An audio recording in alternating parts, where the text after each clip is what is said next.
call the regular meeting of the city of Madera to order at 6 p.m. Wednesday, October 20, 2021. City Clerk. Thank you, Mayor Pro Tem. The council chambers will be open to the public. This meeting will also be available for public viewing and participation through Zoom. Members of the public may also observe the live stream meeting on the city's website at www.madera.gov/live. Members of the public may comment on agenda items at the meeting or remotely through an electronic meeting via phone by dialing 669-900-6833, enter ID #890-8593-5868. Comments will also be accepted via email at citycouncilpubliccomment@madera.gov or by regular mail at 205 West 4th Street, Madera, California, 93637. The city will observe the Madera County Public Health Department physical distancing recommendations. This may limit seating in the council chambers. However, the city will have seat available in the foyer. All persons visiting city facilities shall observe health and safety protocols. Mayor Pro Tem. Roll call. Mayor Garcia is absent. Mayor Pro Tem Villegas. Here. Councilmember Gallegos. Here. Councilmember Rodriguez. Here. Councilmember Montes. Here. Councilmember Evans. Here. Thank you. Mayor Pro Tem. Can we please, we have Anita Evans for the invocation. Can you please stand? Would you all please stand? Thank you very much.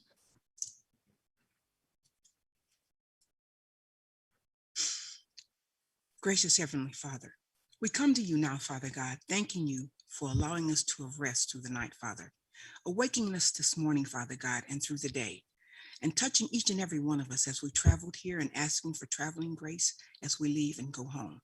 Asking you, Father God, to remove self out of this council chamber and allow you to come in. Asking for prayer for our mayor who is home ill tonight, and asking for prayer for the city of Madera, for the county, for the police department, the fire department, and for the council. Continue to watch over us and keep us, Father God, blessing us and leading us into the path of your righteousness, Father.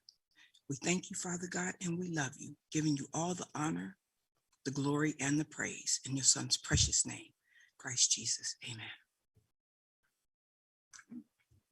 Ask that you all please Now we have remain a- standing, and we'll pledge to the flag. Ready? Salute.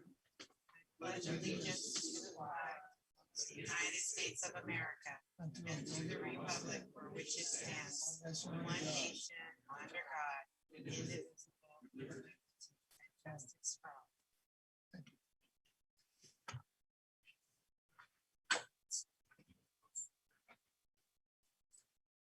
Now approval of the agenda.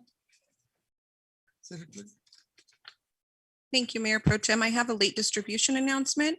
Pursuant to Government Code Section 54957.5, members of the public are advised that less than 72 hours prior to this evening's meeting, item C2 was distributed to the council and posted on the city's website after the agenda packet was posted. Members of the public wishing to view or obtain a copy of this item may do so by visiting the City of Madera and agenda page located on the city's website or by contacting the city clerk's office. Thank you. Mayor Pro Tem, if I may, along with the approval of the agenda, at the request of the mayor, he has requested items E1 and E2 to be moved to the November 3rd council meeting. Thank you. Thank you. I will ask the college if they have any changes to the agenda.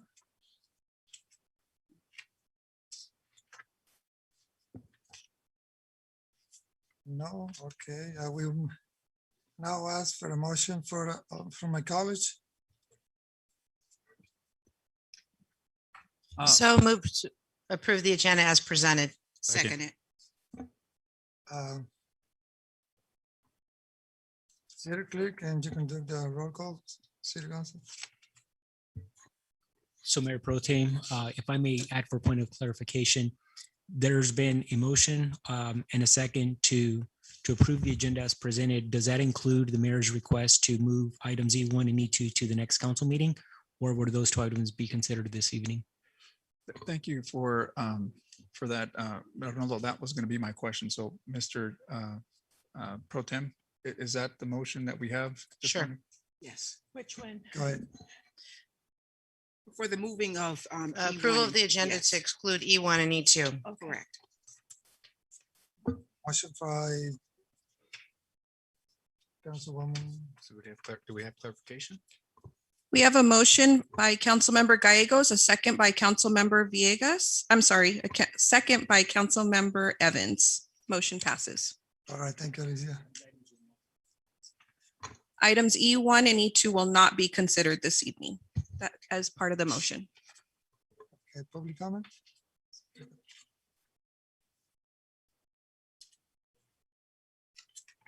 Thank you, Mayor Pro Tem. For public comment, the first 15 minutes of the meeting are observed for members of the public to address the council on items which are within the subject matter jurisdiction of the council. Speakers shall be limited to 3 minutes. Speakers will be asked but are not required to identify themselves and state the subject of their comments. If the subject is an item on the agenda, the mayor has the option of asking the speaker to hold the comment until that item is called. Comments on items listed as public hearing on the agenda should be held until the hearing is opened. The council is prohibited by law from taking any action on matters discussed that are not on the agenda, and no adverse conclusions shall be drawn if the council does not respond to public comment at this time. Mayor Pro Tem, I just want to Writing confirm. communication? I did have a question. Did we approve the adoption of the agenda? I know that there was some requests. I'm sorry, maybe I missed it. There was no discussion. You didn't give open to discussion. Is there a vote on that? Was there a vote? Should be a vote. Okay, so that's that's what we're missing. I didn't hear no vote. On the approval of agenda, I have a first by Councilmember Gallegos, a second by Councilmember Evans, excluding E1 and E2, and motion passed. But there was no vote. Yeah, I didn't hear the, No, we only voted on. I just want to make sure if we, Oh, I There's just a understand. motion and a second, no vote. I move for the agenda to be approved, please. There is already a motion and a second. Mr. Mayor Pro Tem, would you please just call for a vote on that motion? Okay, so we have a motion for the agenda for the councilwoman. We have a motion by Councilmember Gallegos, if I may, and a second by Councilmember Evans. And if I may proceed with the roll call vote, Roll call, please. and that's to exclude items E1 and E2. Councilmember Gallegos, No. Councilmember Rodriguez, no. Councilmember Montes, No. Councilmember Evans, Yes. Mayor Pro Tem Villegas. Yes, Motion fails with 3 no votes, 2 yes votes, and Mayor Garcia is absent. So I would move that we adopt the agenda as presented.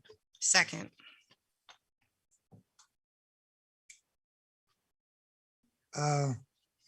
thank you. I got a motion for Councilman Rodriguez, Jose Rodriguez, and second by Councilwoman Cici Gallegos. Thank you. Now we'll move on to, Mayor, I may do a roll call vote on this item, Mayor Pro Tem. yeah, go ahead. Councilmember Gallegos, Yes. Councilmember Rodriguez. Yes. Councilmember Montes. Yes. Councilmember Evans, No. Mayor Pro Tem Villegas.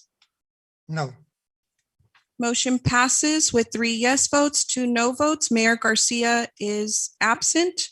And that's to approve the agenda, including items E1 and E2. okay. So we move into written communication. Comment.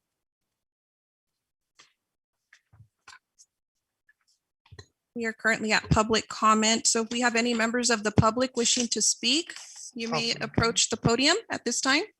Excuse me, clerk, our Mayor Pro Tem needs to read the public comment passage. The f- I can go I ahead. read that just a. Oh, the just a first- minute Oh, ago. you Oh, seriously, We went, you read it already, right? Yeah, it's done. read it in the opening? we went back to the Yeah, other we went adoption. back to vote. Okay. So we're moving up to item 1, for written comment. presentation. It's still public comment at the time, Mayor Pro Tem. So if we have any members of the public wishing to speak, they may approach the podium at this time.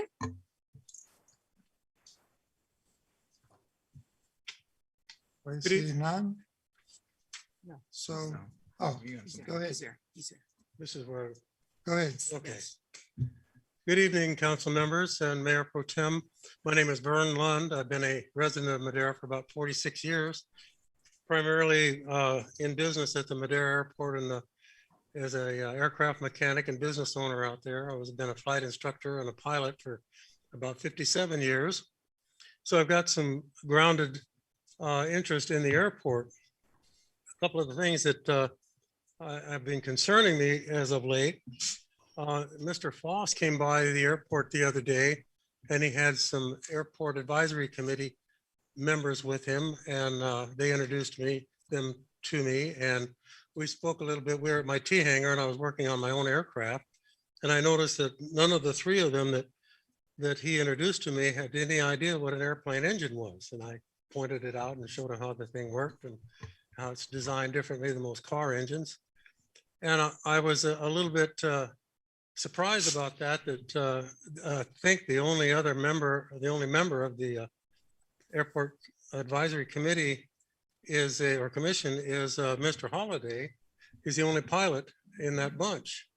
And when it was first started back, I think 20, 30 years ago, they all had to be, and I think that was the protocol, they all had to be somehow or other grounded in aviation. Well, these folks that were there were totally uninformed about what goes on at the airport.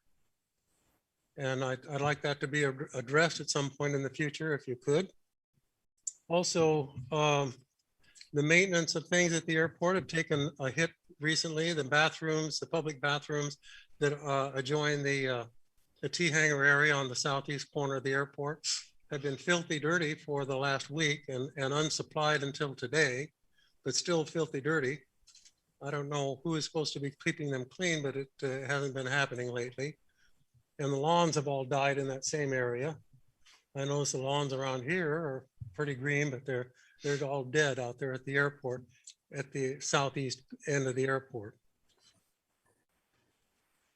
The gate keys are an issue. Apparently, they're not issuing any more gate keys for people who are T hangar participants. And when they get that key or that type of key to get into the T hangar areas, that's the only gate that will open for them now.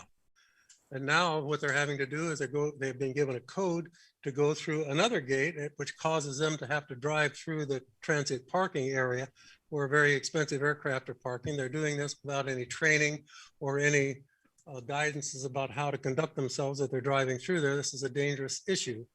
And as I understand, they were supposed to be putting a new gate system, but I haven't seen any evidence of that as yet. That's just about all I have. Thank you for your time. Thank you. Thank you. Any more public comments? Mayor Pro Tem, if I may, I'm going to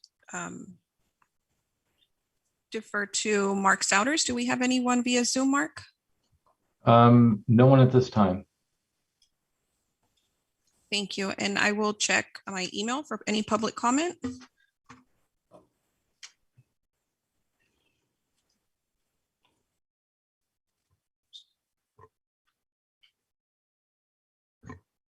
My name's Jerry Holliday. I was born in Madera, been in business for 60 years here. Been flying airplanes out of Madera for 20 years now. I'm on the airport commission appointed by CC. And I've been there, I think maybe a year and a half or 2 years. And the bad thing is that we've been through this COVID thing. And we've been doing Zoom meetings, which I don't think are near as good as face-to-face. Well, we have a meeting this Friday at 3:30 at the airport, and we will be face-to-face with those in charge of the committee and the committee members. It'll be a good opportunity for us to meet each other. But what I'd like to address is, I don't know if you realize the growth that's going on at the airport. There's a new hangar that you probably were part of in okaying it to be built. It's a huge hangar. There's two constructions going on there right now. This will bring in bigger and bigger airplanes. The city benefits financially. Not only are you doing a service to the flying community, you're doing a service to yourself in opening up an area that will generate an income. Those big airplanes use a lot of fuel, and fuel is very expensive. You, as a city, you get a portion of every gallon that's produced out there. Not only bringing in the airplanes, but there are some FBOs called fixed base operators out there that benefit also. They employ people. Those airplanes need to be worked on. So it just behooves me that to know that you folks know the importance of that airport and how it's growing. We've got more jets out there now than we've ever had. The runway is 4,500 feet long, and it will accommodate some pretty good sized jets. We have a good crop of what they call general aviation, which is small airplanes like I fly and like Vern flies. It's not only for recreation, but it is a financial situation for the city. So I'd like to just bring that to you to maybe pay more attention to the airport and the good that it does the community, and to check it out if you're not familiar with it. Go out there and see what's going on. That's about all I have. There's some other issues that could go on, but I'll address those at our meeting on I think it's 3:30 again on Friday. So you may get a little feedback from that. Now, there was some letters that were supposed to go out to you folks. I understand from CC maybe that those letters didn't get where they were supposed to go. And even the city manager was supposed to get one. So I'll check on those. But there's just a lot of concern out there that you folks know what's going on and how important that airport is. And this key thing that Vern was talking about, the club that I belong to is called the Madera County Aircrafters. We've been there since 1952. We've trained a lot of people. And they've gone through that thing. They bought airplanes, just any number. We've got people that are training out there right now. There's also another training center, school out there called Fresno Training Center. And he's very active in training people too. He's got a whole string of airplanes available for people to train in, and all of those planes have to be repaired and they all have to have gas. So just be aware that it is growing and that there are a lot of people that are concerned about it. And I thank you for your time. Thank you, sir. Thank you, Commissioner Holliday, for your volunteer efforts in that commission. I did have a comment I just want to add and maybe follow up with the question. Mr. Holliday, thank you again for being part of the advisory and as well, Vern. I didn't catch the last name, so I apologize. I heard Bird. Lund. Thank you. Thank you again. So just in your expertise there, Mr. Holliday, what is the max capacity of a plane that can run through that strip?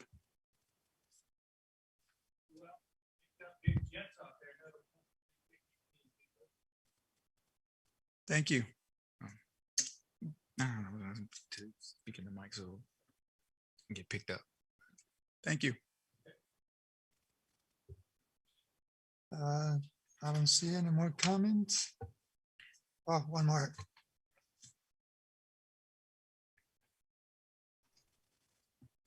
No more comments from the web. Good evening, Council. My name is Alfonso Longoria. I live on Tragon Street here in Madera, which is located between Riverview and Lincoln Elementary. I've been there for going on 6 years, and for about the past 4+ years, we've had some major issues with the palm trees that are in the middle of the street in the median. Um, And it's just an inconvenience with the mess that these palm trees are creating by not having them trimmed on a yearly basis. Every 24 to 28 months, they do get trimmed, but past the 2-year point, they just create a massive mess as far as starting like in April and May, it starts to drop these big yellow blooms or flowers that looks like somebody just threw tons of sawdust through the neighborhood. It piles up on the curb, gets in our landscaping. That's a mess. And then soon after that, those trees drop these seeds. They drop with the consistency of raisins. So if you step on them, you smash them, you run them over, now you got sticky grapes on your driveway, in your garage. You got to scrape them off. I mean, it's just a major mess. And I have documentation, photos over the last 3+ years. I used to talk with Mr. John Scarborough, who was in charge of that area of trimming and cutting the tree or pruning the trees for several years, and we were making progress, but he's no longer in that position. So I'm now talking to his right-hand man, who is Hector, who is now in charge of that type of maintenance. And I wanted to thank Councilmember Gallegos, who came out a few years ago when I first brought it up to her, and she came to my street, witnessed the mess firsthand. And most recently, Mr. Rodriguez also came over to my neighborhood to witness another type of mess, which was those yellow blooms that just litter the street and our property. It's just an inconvenience, and something needs to be done. So if somebody can get back to me, we can sit down, discuss it, with more time and more patience. And like I said, I know my time is limited, but it's just bad. It's just a real bad inconvenience having to spend hours and hours a week cleaning up something that I don't feel I should be responsible for. And I've talked to many, many of my neighbors, and they feel the same way. So whatever needs to be done, I would appreciate it. Council Member Gallegos and Council Member Rodriguez have my phone number, so I would appreciate some kind of feedback so we can get down to some kind of correction on this. Right. Thank you for your time. Thank you for your comments. Mayor Pro Tem, if I may, I have one public comment that we received by email, and Okay. it's from Veronica Sullivan. And she has requested if we could spend a minute to promote the Your Madera 2046 virtual workshop that will be held on Monday, October 25th at 6:30 to 8 p.m. You can visit the event website at www.yourmadera2046.com.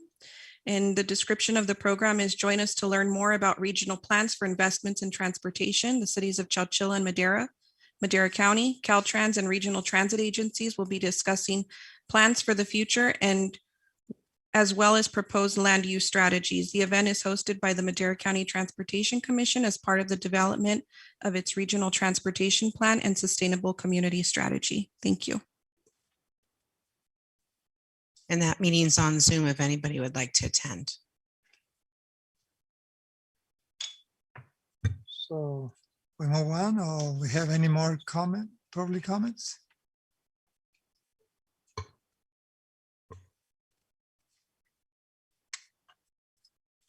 See none. Move on. Mayor, Mayor Pro Tem, if I may interrupt, I just wanted to note that you have a 6:30 p.m. hearing for redistricting. If council recalls, there is a very specific requirement under the Fair Maps Act that requires that your meetings, their public hearings start exactly at the time they are scheduled for. And so I would just recommend that you keep that in mind I don't know that you can really do anything in the next 4 minutes or so. So you may want to just take a 3-minute recess or just wait until 6:30 is my recommendation, so that there's no doubt that you will be complying with the requirements of the Fair Maps Act. Do we need a motion for that or can? I think he can just call like Okay. just a pause. Before that, Attorney Montoya, is it possible to do number 2? Because we do have little ones in the audience waiting for that proclamation. If it's not going to take too long, 3 you minutes? can go ahead and do that. Well, So we, Okay. We're gonna wait on that. We're gonna wait on that. yeah. Sorry.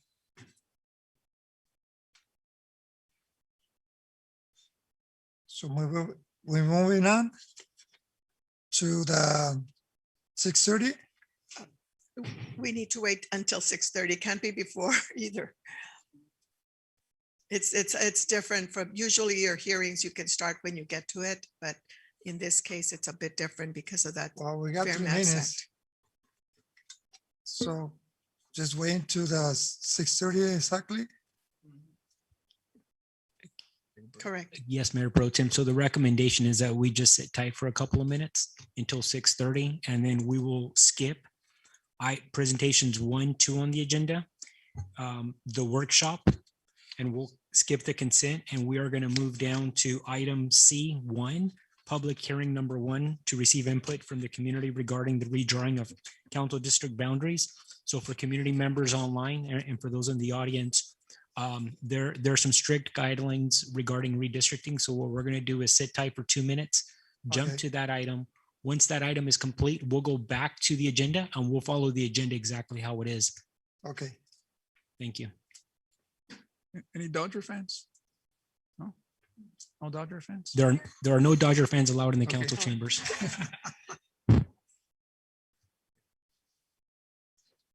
It's 4-0, by the way, just if you want to know.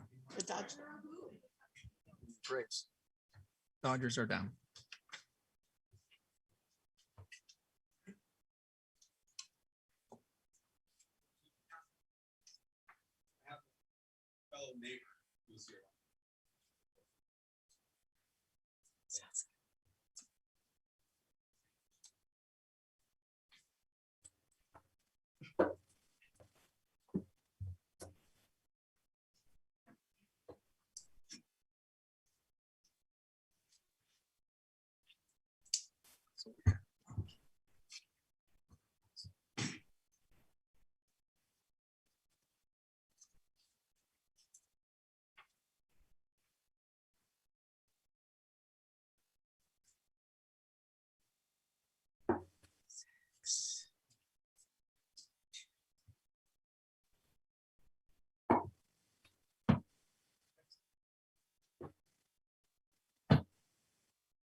When she was talking about the transportation, she said the 26th, but I have it down for the 21st.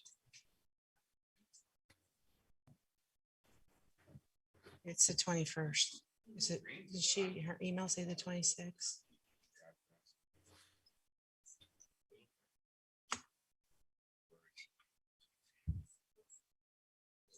Yes, I have it for the 21st.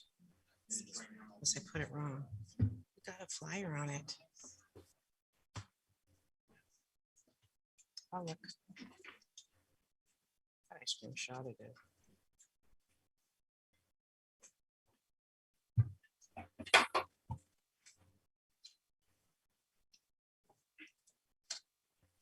So ready? Yes, thank you, Council. We're moving on to public hearing C1 at 6:30. Thank you, Sure. Mayor Pro Tem. This is public hearing number 1 to receive input from the community regarding the redrawing of council district boundaries.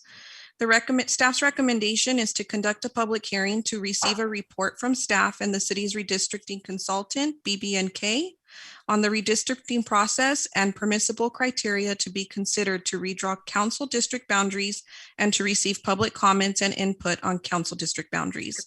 And tonight we have with us from BB&K, Joanna Jin. Joanna? Hi, good evening. My name is Joanna Jin, and I am an attorney at BB&K, and tonight is the first of 4 required public hearings in the redistricting process. Every 10 years following the census, agencies that elect their representatives by district are required to redistrict, and we have been retained by the city to serve as your demographer and redistricting consultant. And then we'll just see if I can switch the slides here a bit.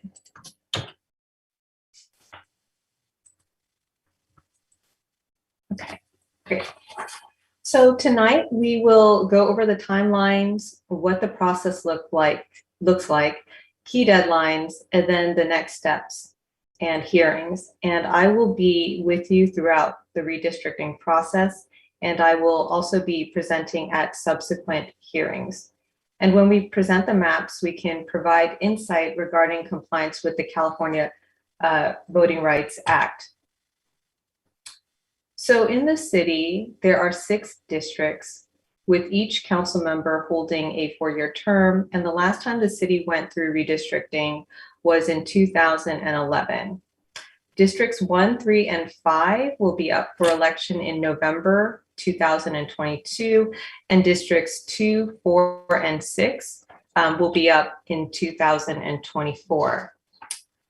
So the redistricting process is pretty straightforward. It is addressed in General Law Cities by the Fair Maps Act. It requires 4 public hearings, very similar to the process for the transition from at-large districts to by districts.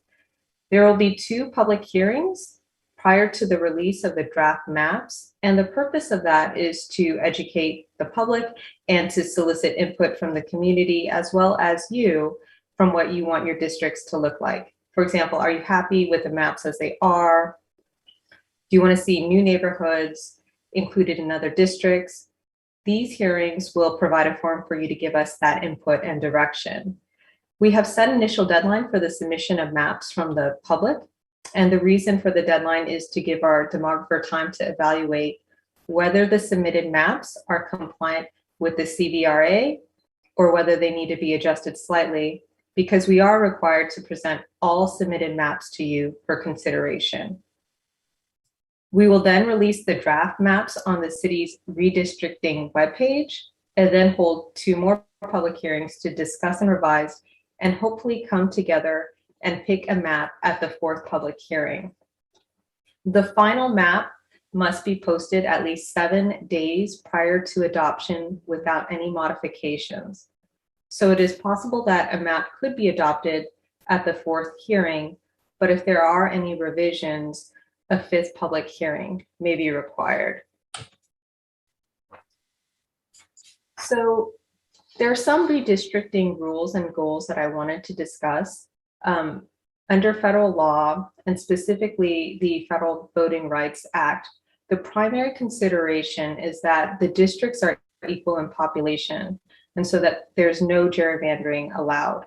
And what that means is that you don't intentionally draw districts that undermine the rights of minority voters to select or elect a candidate of their choice. And you don't intentionally dilute the minority vote or intentionally pack minorities in a district when they would have otherwise been better represented if they were spread out across the district. And interestingly, gerrymandering was coined after Governor Jerry of Massachusetts looked at a redistricting map and commented that the districts look like a salamander. So that's where the term gerrymandering comes from. So moving on to California criteria for cities. In California, we have the Fair Maps Act, which governs how maps are drawn.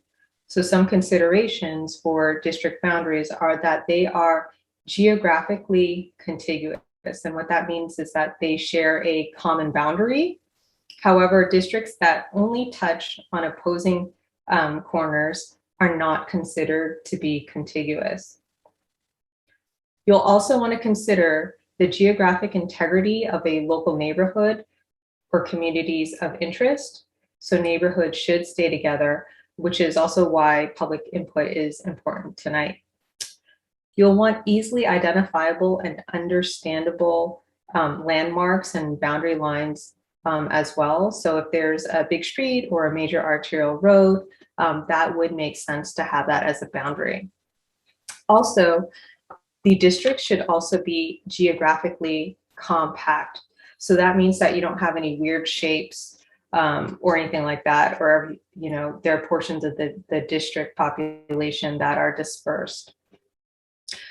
Moving on to other traditional principles that would be considered, you want to minimize voters shifting to different election years. So for years that certain voters vote, they should stay the same because the council elections are staggered every 2 years.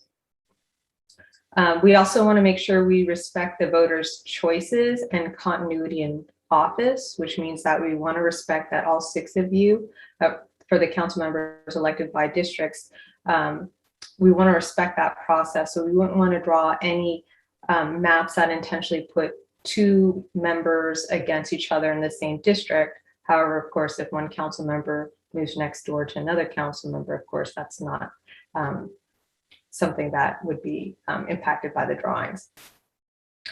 You can also consider future population growth, and you can also preserve the core of existing districts.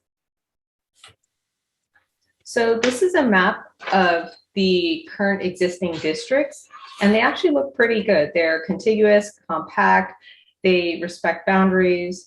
It is a little bit rough in how it looks because we're waiting on better geographic information system or GIS mapping files. And so we had to manually draw this because we don't have the GIS shape file that we need. And so we are working with the city to obtain this.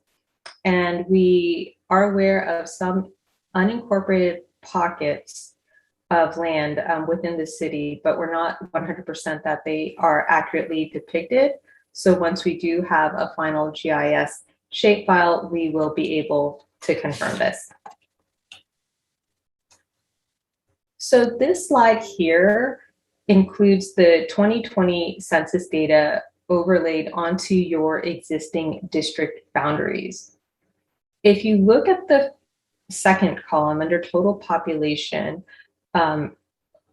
you will see that close to the bottom that the total population of the city is 65,954.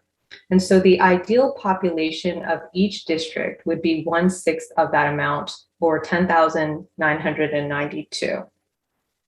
And as an example, if we look at the second row and District 1, the total population of District 1 right here is 11,371.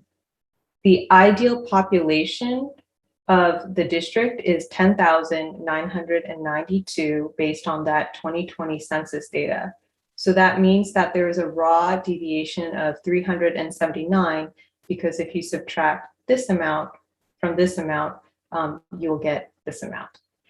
And if we divide the raw deviation of 379 by the total population of the district, we will then get the percentage deviation. And the percentage deviation is a percentage away from the ideal district population. And as you can see, there are 3 districts, 3, 5, and 6, that are seriously out of alignment with the ideal population and are far above the 10% that is deemed acceptable by the US Supreme Court. The total deviation is a spread between the highest amount or number above the mean district. So here that is the 17.3% in District 6. And it is also the lowest amount below the mean district, which is the negative 14.6% in District 5. And that amount, the total deviation, is what needs to be under 10% as well. So the city's total deviation is actually 31.9%, because that is the difference between 17.3% and the minus 14.6%. So anything above 10% is dangerous. Anything above 16% is impermissible. So we'll definitely want to adjust some of those boundaries to balance out the population better. And in doing that, we want to look at whether that helps or hinders the minority vote. If we do have the ability to draw a majority minority district, we do have the obligation to do so. And a majority minority district is a district in which the majority of the constituents in the district are racial or ethnic minorities. I also want to talk about two other terms that you see on the chart here, and that's CVAP, and that stands for Citizens of Voting Age Population. And Latino and Hispanic are also self-explanatory. This is the highest number of minority population by far compared to Asian, Black, or other. So the CVAP Hispanic is important because it shows whether or not we would have to draw a minority majority voting district. So when you look at the CVAP total, that is all those who can vote, and you look at the CVAP Hispanic here, you can see that that is almost half of the CVAP overall. So while districts must be based on total population, you can use the CVAP to justify slightly higher deviations if it allows you to create a minority majority district. However, these districts already meet that criteria, so there aren't any Voting Rights Act issues at that time, and it should be a really smooth process to balance the populations without affecting the majority minority voting. So tonight we're going to ask some questions of the public and as well as council for consideration. And the first question is, what is your neighborhood? And the second question is, what are its geographic boundaries? So people will need to tell us essentially, what is their neighborhood? What would they like kept together? What areas would they like to see represented by a single council member? In the absence of any public testimony or staff resources or planning records that may be useful, we will look at any maps that exist. So people tonight can share their thoughts with us on neighborhoods and what neighborhoods are, or they can also do that at the second public hearing. So once we go beyond neighborhoods, we then will define the communities of interest. And the first question is, what defines your community? There is a legal definition in the Voting Rights Act for communities of interest. And it is that they are geographic areas with shared issues or characteristics. And so that can include shared social or economic interests that may be impacted by city policies. However, communities of interest cannot include relationships by political parties, incumbents, or political candidates. One example of a community interest might be a language minority if the population, regardless of race, speaks the same language. The next question would be, would this community benefit from being included in a single district, or is the population sufficient that they would actually benefit from being spread out across the city? And in this case, the Hispanic population is evenly spread out throughout the city, so this does not pose an issue at all. Okay, and again, the purpose of tonight is for the public hearing and discussion, and for everyone essentially to tell us their story. That is, what is the neighborhood? What are the boundaries? what are other notable areas in the city and what are those boundaries. We also want to inform the public on how they can participate in the redistricting process, and to encourage any questions about what is happening next. At the second public hearing, council will also take public testimony and provide additional input regarding preferred map boundaries. Again, there is a dedicated city webpage where all of the redistricting information will exist. And the record of this hearing and every subsequent public hearing must be posted within 14 days as well. And so going on to the timeline and next steps, in California, the Department of Corrections readjusts the state prisoner population and reallocates prisoners back to the communities based on their last known address prior to incarceration. That data was recently released in September. And we are currently analyzing the census data. So there'll be 3 additional public hearings before you vote on a boundary map. And at the second public hearing, we will have additional information about the census layout in Madera. Maps will not be drawn or presented until the third public hearing. And the deadline for the map to be approved and submitted to the Madera County Registrar of Voters is April 17th of next year. And so tonight is that first public hearing. The next one will be on November 3rd. And then on November 8th, we will release mapping kits to the public. And so they can go onto the website and download a map with census tract information and essentially draw the districts that they would be interested in seeing.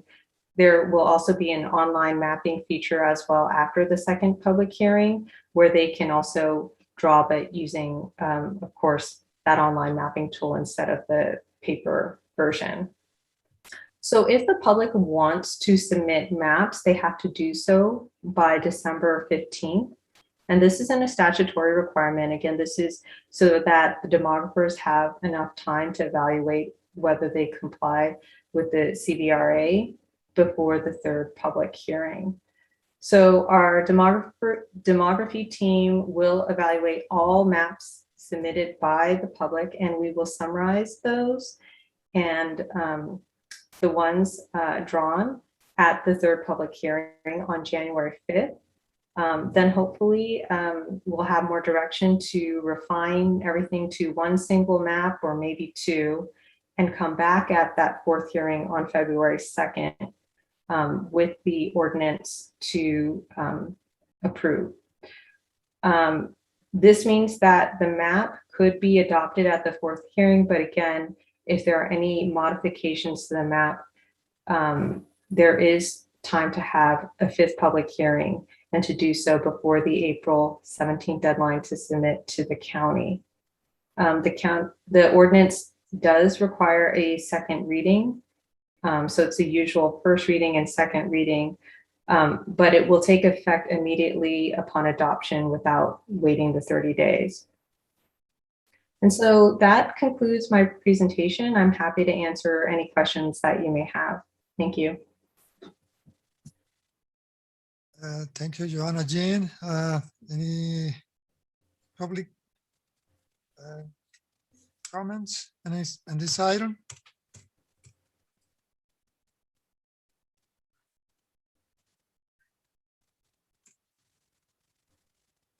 See none. I do not have any written public comment. Mark, do we have any public comment via Zoom? I have no comment via Zoom. Okay, now we close probably here and after this comment has been here. As discussion and motion from the college. Mayor, tonight, Mayor Pro Tem, at this evening's first public hearing, it's more of an informational type of hearing. Okay. And so there will be no action. However, you may want to ask your C2. colleagues if they wish to make any comments or ask any questions of the consultant. Okay.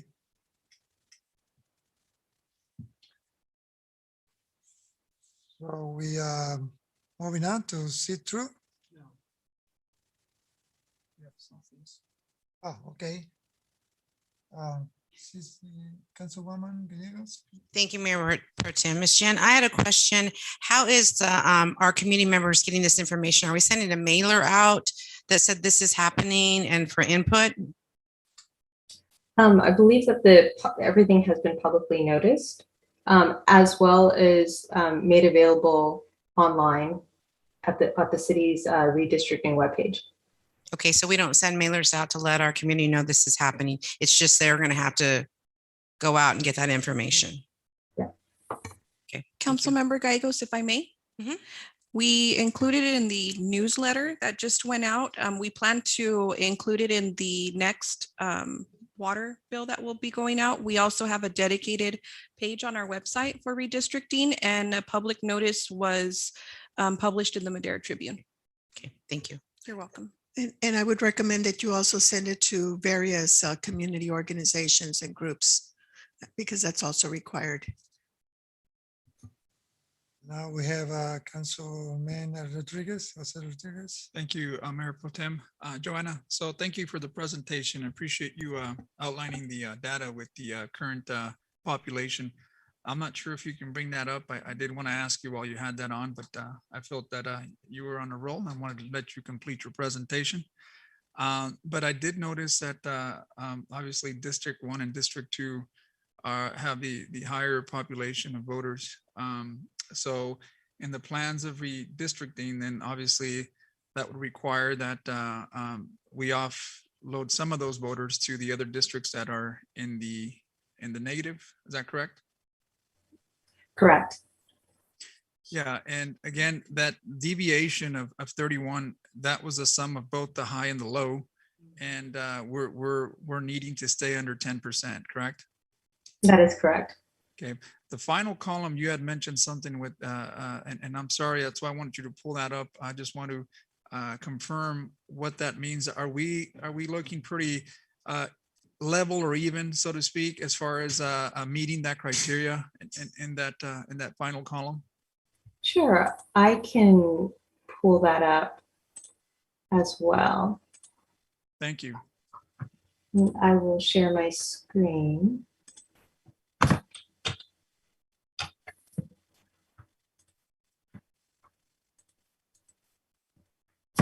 Okay.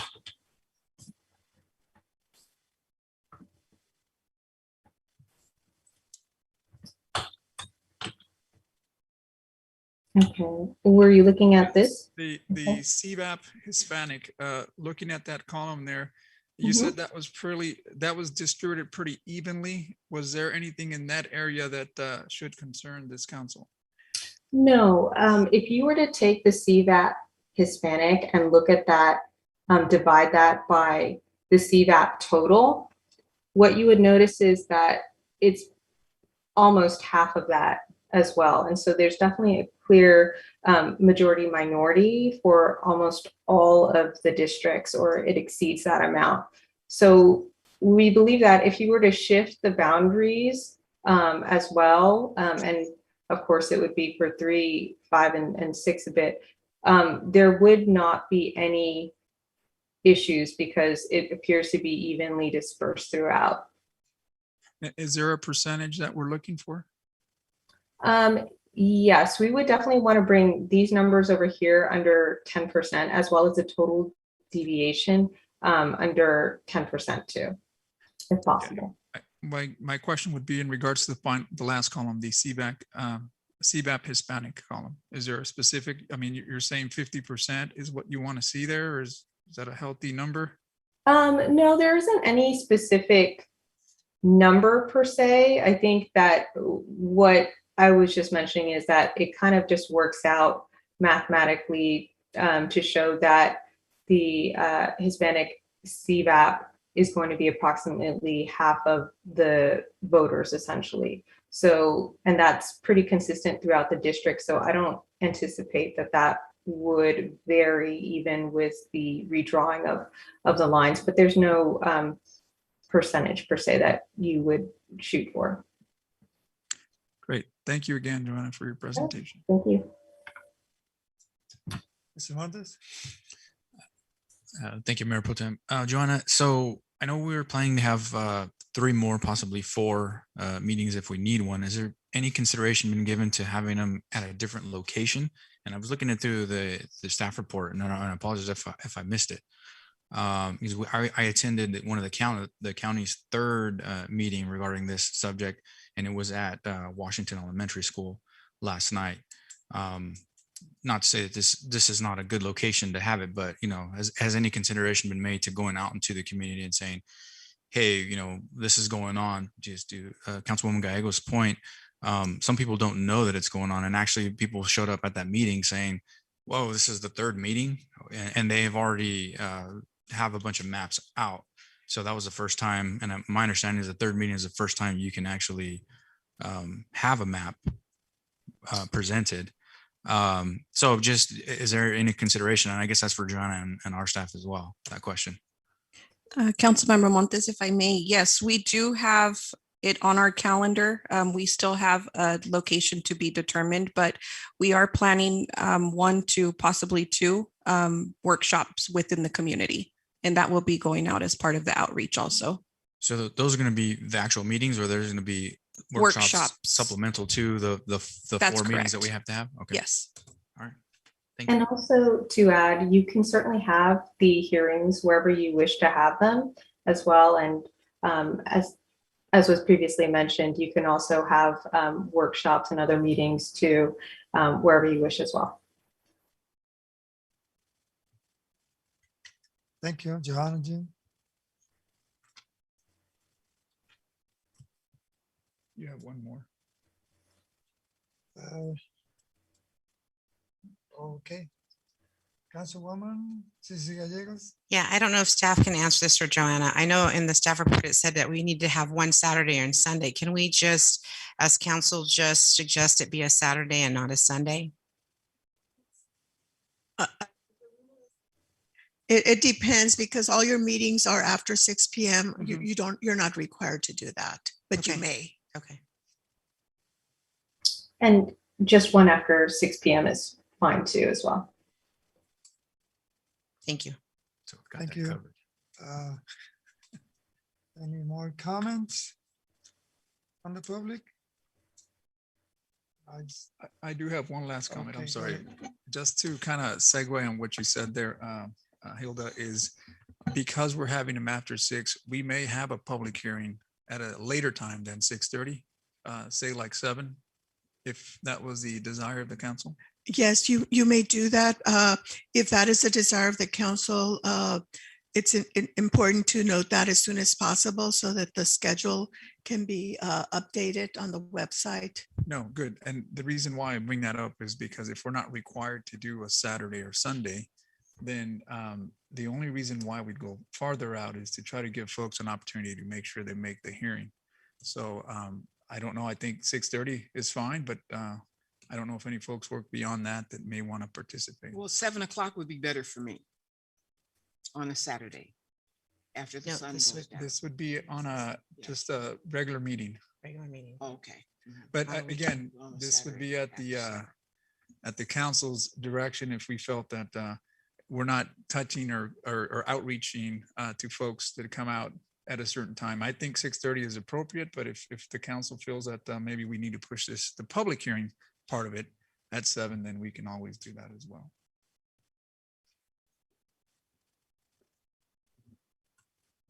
And that will be at the council's direction. We can include that. We have a public hearing notice we will publish in the Madera Tribune next week for the November 3rd public hearing, and we can include a 7 o'clock time rather than the 6:30 if that's what council desires. And we'll also include that information on our website. And this question for the council, would you advise that we steer away from the standard time, or, I mean, and only because people know that 6:30 is our standard hearing, or? Yeah. For the elected officials, I think you have the pulse of the community. And so if you determine that 7 p.m. is a better time, that's fine. Just let the clerk know now so that Yeah, the and majority should let her know now so that the notices can be adjusted. I would suggest 7 only because then we can get most of the business out of the way. the people that do come for proclamations or for written. To my point, that was exactly, Yeah. thank you. But if we can do that, then I'm in favor of going at 7 for the next public hearing. Okay, It's like you have consensus. Thank you. I'll make note of that. so any more comments? I have no further comments on email, or I don't believe we have anyone in the public nor on Zoom. We can close the Okay, so public now hearing. we close public hearings. After the comments have been heard, as for discussion, a motion from the college, we're done, so. So there's no roll call on that item and no further discussion, Mayor Pro Tem. We can now go back to our section for presentations for Sarah Boss. So go back. Yes, we are now going back to presentations. Number 1, and it's Department of Public Health update on COVID-19 from Sarah Boss. Thank you, Joanna. Okay, so. Thank you and good evening. So the presentation, the Department of Public Health and COVID-19 report by Community Public Health Department. Sarah Good Boss, evening. go ahead. Good evening. I'm here on Zoom. Thank you for having me with you tonight. Our COVID case rate is 28.6 per 100,000 population. That's down by only 1%. So our case rate is staying really flat. And just for context, if you remember the tier system, which we're not a part of, but if you think about, where does the case rate fall? Purple, the cutoff for purple, moving out of purple and into red, and purple being the worst, was 10. And we're still at 28.6. So our case rate is still consistently high. We still have a lot of cases out there of COVID. It is Delta predominantly, and which is very contagious and spreads really quickly. We are still seeing that in terms of our hospitalization. Our 3-day average daily COVID-19 hospitalizations in Madera County are still at 20 people that are hospitalized. That factors in both Madera Community Hospital and Valley Children's. It's coming down slowly, but it tends to bounce around a little bit. And so I think it's really important for people to recognize that we're still very much in a surge for COVID right now, and it's important for people to be careful. One of the best ways that you can protect yourself is to get vaccinated. Our vaccination rate in Madera County now is 60.6%. But of note, in areas A and C, which is the city of Madera, area C is at 68.3 and area A is at 69.1.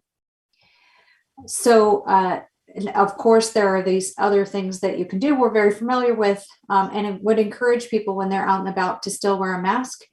Vaccination or prior infection appear to be similar levels of protection. We're looking more into the data around that. But either one, there's still an opportunity, about a 10% chance of either reinfection or catching COVID, even if you've been vaccinated. Now, you're not going to have probably the same level of symptoms. Your symptoms are not going to be as severe, but you still might have it. And of course, some people are asymptomatic and they can give it to others. So it is still important to be cautious. Everyone's probably interested in what's going on with boosters. There was an announcement today. Of course, everyone who had Pfizer as their vaccination is already eligible for a booster if it's been 6 months since their vaccine, if they're over age 65, if they're age 18 to 64, but have an underlying health condition. So people can get a booster shot at that time. But what was announced today is that FDA approved booster shots for those who also got Moderna and Johnson & Johnson. And the way that it works is FDA approves it first and then it goes to the CDC. So it's not fully approved yet. There's still one more step. And the meeting of CDC is tomorrow afternoon. So we expect a rollout of specifics and guidelines around that either Friday or into this weekend. They are looking at kind of a mix and match. And the recommendation there, we told them it's really important to be very clear so that people aren't confused.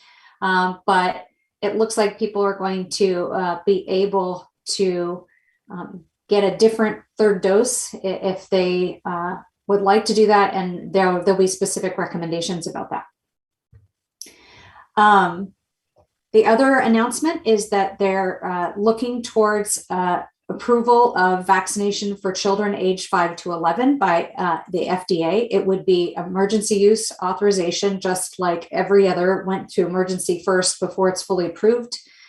On the 26th, the FDA advisory committee will meet and they will have a vote that's a non-binding thing that goes to CDC again. And then CDC is scheduled to meet November 2nd or 3rd. So early this next month, we should have a decision about children and vaccination. We are still spending a significant amount of time working with our school districts and helping them manage the testing that's required to keep kids in the classroom and in what's called modified quarantine. It means that students who are all masked, even if they were exposed in class, that they are able to test a couple times during their quarantine period and still be in class. And we really want to see that happen. Vaccination for children really changes that dynamic. And we really want to keep kids in the classroom as much as possible. So I would encourage parents to, of course, do their own due diligence and learn about the benefits of vaccination as well as the risks, which what they have found in the studies is basically in the clinical trials, there is even less risk at this age group than there are for other age groups, older people. And so their antibody response doesn't cause as many symptoms. So if you recall, a lot of people, when they get their second dose, they don't feel very good, usually for a day or two, and that's your immune system responding. And so children don't tend to have as many symptoms with that immune system response. So I'll stop there and just let you know we're gearing up to be able to provide all of these vaccinations, and people can get them at public health clinics, as well as working with our pediatricians, Camarina Health, and the regular locations where vaccines have been offered.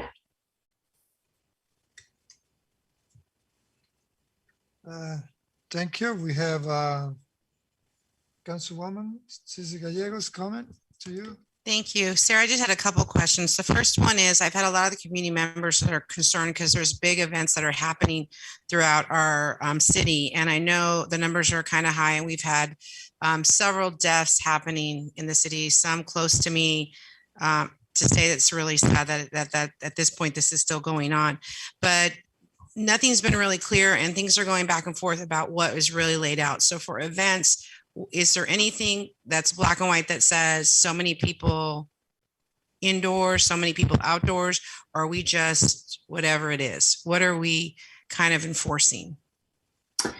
So the guidance from the state, or the only thing that's actually limiting, is mega events, and the numbers for those, I don't have them off the top of my head, but I can certainly email them to you. Okay, thank you. But it's really large. None of the events in Madera County are even close to the size that they are defining as mega events. That's why I don't have the numbers memorized, because they're kind of irrelevant here. We don't, even our fair didn't come close to the mega event number. Because I believe outside it's like 10,000 people in one location at the same time. So what's really important is people need to be paying attention to distancing and masking. And I know that that's difficult to really manage. And those who are hosting events have the ability to put in place their own measures and require whatever it is that they want to require. And we're happy to work with people who are scheduling events and planning events to make those events as safe as possible. We have found that mandates, local mandates are very, even state mandates have been very difficult to enforce. And it's far better to really work with the community around safety practices through education and lots of messaging, and having private industry really drive any kind of requirements for participation. Okay, so the second question I have was from a commissioner today at MCTC was, you said again right now that the distancing is so important, the social distancing. So his question was, what is that distancing? Is it 6 feet still? Are we 3 feet? It's not real clear to the community what our distancing feet is now. It's still 6 feet. 6 feet is still the recommendation. If everyone is in masks, then getting as close as 3 feet is okay if you absolutely need to. But again, the more distance you have, the better the protection. So I think people are looking for very specific guidance, but the purpose of this is for us to think of this from a principle standpoint. The more distance, the safer it is. So if you have a big space, spread everybody out as far as you can. The 3 feet really came into play because with school classrooms, there wasn't enough space to get all the kids in the classroom. And so if they followed the masking and they did really good screening for kids not coming to the classroom with symptoms, things like that, then they were able to go to the 3 feet. But 6 feet is really better. It's high risk versus low risk. Thank you for clearing that up. Thank you. Yeah. Any more comments from colleagues?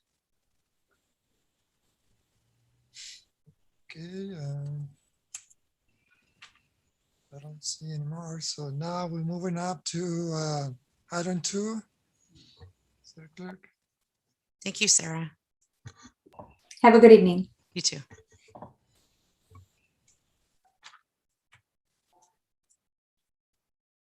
So we have item 2, proclamation recognizing Domestic Violence Awareness Month. That will be read by Councilwoman Anita Evans. May we have Tina Rodriguez with the California for Safety and Justice, please?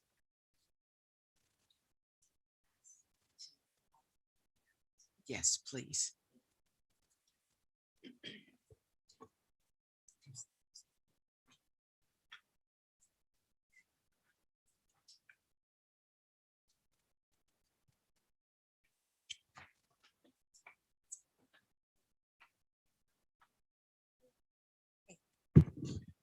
I'm Councilwoman Anita Evans, and I just want to present this to your mama. Is that okay? Okay. And to everyone else that is here today. Okay, so the proclamation is for Domestic Violence Awareness Month. Whereas in October, annually recognized as National Domestic Violence Awareness Month, and whereas, although progress has been made towards preventing and ending domestic violence, important work remains to be done. And whereas, domestic violence affects all people, from those marginalized communities remain drastically underserved here in California, and whereas children exposed to domestic violence suffer long-term trauma, and whereas all survivors deserve access culturally responsive program and services to increase their safety and self-sufficiency, and whereas Madera City Council recognizes the vital role that Californians can play in preventing and one day ending domestic violence. Now, therefore, be it resolved that Santos Garcia, Mayor of the City of Madera, and on behalf of the entire City Council, do hereby proclaim October 2021 in the City of Madera as Domestic Violence Awareness Month. Signed this day, the 20th day of October 2021. Congratulations. Thank you guys so very much, Tina. You know I support you dearly. Yes. There will be another proclamation that will be given. And I don't have my mask, but I'm vaccinated, so God bless you. Thank you guys so very much. Thank you. May I shake your hand, Madame? Thank you. Would anybody else like to speak? Bring it around so everyone can see it. Oh, boy. I'm Tina Rodriguez, the statewide manager for Crime Survivors for Safety and Justice. We're the largest organization of survivors in the nation. I represent California. I just want to thank the city of Madera for inviting me here this evening to honor Domestic Violence Awareness Month. In perfect timing, as justice is also being honored, I stand alongside the family of Kelly Jean. And with us happens to be 3 young girls. Current research indicates that 1 in 3 in California young girls will be a victim of domestic violence by the age of 18.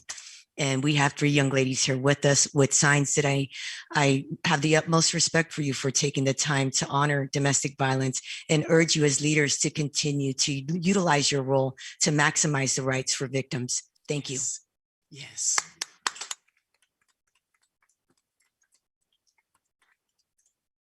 Thanks for hanging in there with all the redistricting information. All right, thank you. Thank you very much. Now we moving up to introduction on, okay, we haven't, okay, workshop. Workshop. For this evening's workshop, we have John Kalpikoff with Mid-Valley Disposal on a workshop for SB 1383, reducing short-lived climate pollutants in California. John? Well, let me introduce him. Hi, I'm Vicki Crow. Good evening, Mayor Pro Tem and City Council members. I'm Vicki Crow with the City Finance Department. And I just wanted to make a reference to March 17th, 2021 council meeting. There was a presentation by Joe Kalpikoff, CEO and president of Mid-Valley Disposal, who is our franchise hauler.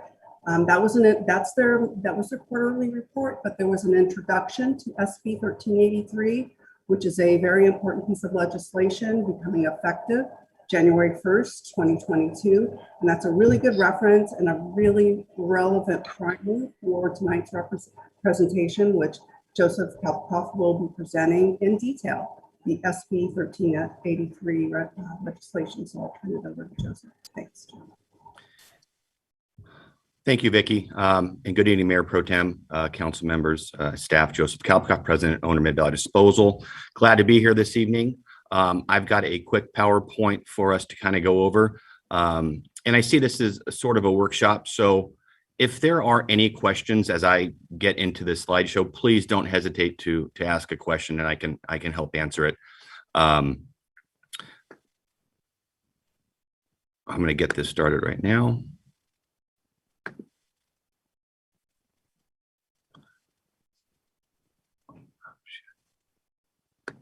Can you all see that? Okay. So little history of SB 1383, as Vicki mentioned, I did a presentation on it, kind of an introduction one back in March. This is kind of a little bit more detailed one for you this evening. This bill, Senate bill, was signed by Governor Brown in 2016. It took about 4 years for Cal Recycle to draft 187 pages of regulation on a climate pollutant bill. And I'm here tonight to kind of discuss some of those new sweeping changes coming through the waste industry in California starting in January. So there are multiple parts to this this bill. It significantly changes the scope of solid waste collection and how we go about the education, the collection, the processing. The goal of this bill is to eliminate any organics going into a landfill. And it requires complete separation of all 3 carts into the exact streams of organics, recycling, and then solid waste. So it starts with the collection. All residents and businesses have to have and subscribe to an organics collection cart that produce more than 20 gallons per week. Currently, the residential already have a green waste cart at home. And so what we would have to do is to educate and monitor the food at home going into the green container. There's parts where you have to establish an edible food recovery program. That is finding food insecure people with large generators of food who have edible food recovery. There's a 20% goal to hit by 2024. There is an advanced education and community outreach component to this. It prescribes certain methods of communication to both residential, both multifamily, and your commercial businesses in town. There's also a procurement part of this, where the city or government entities who are part of 1383, which all cities in California are required to buy back renewable natural gas, energy, and a component of compost or mulch that is generated by organics in California. Securing the food and recycling edible food recovery is a component as well. That 20% I mentioned is finding again a program that has a third-party vendor who goes in and actually will collect food from a food generator who has excess food, and then find a group of either a homeless shelter, nonprofits that service food insecure families in the city of Madera. And then the last component of it is monitoring and compliance enforcement. This is where we'll have to install cameras on our trucks. We'll have to do waste characterizations of the solid waste we collect. So, for example, right now we collect the three streams at the residential side, right? The recycling goes back to our recycling facility. The green waste goes to our green waste facility, and then the organic or the landfill goes right to the landfill. The gray cart goes directly to the landfill. We'll be required to take that gray cart in certain percentage of the route, divert that to a waste facility, and then do a waste characterization on that. And once we do a waste characterization, if there's 10% or more organics in that garbage, it triggers the education and outreach. It triggers multiple events, which the end of the road there would be compliance and enforcement to those customers.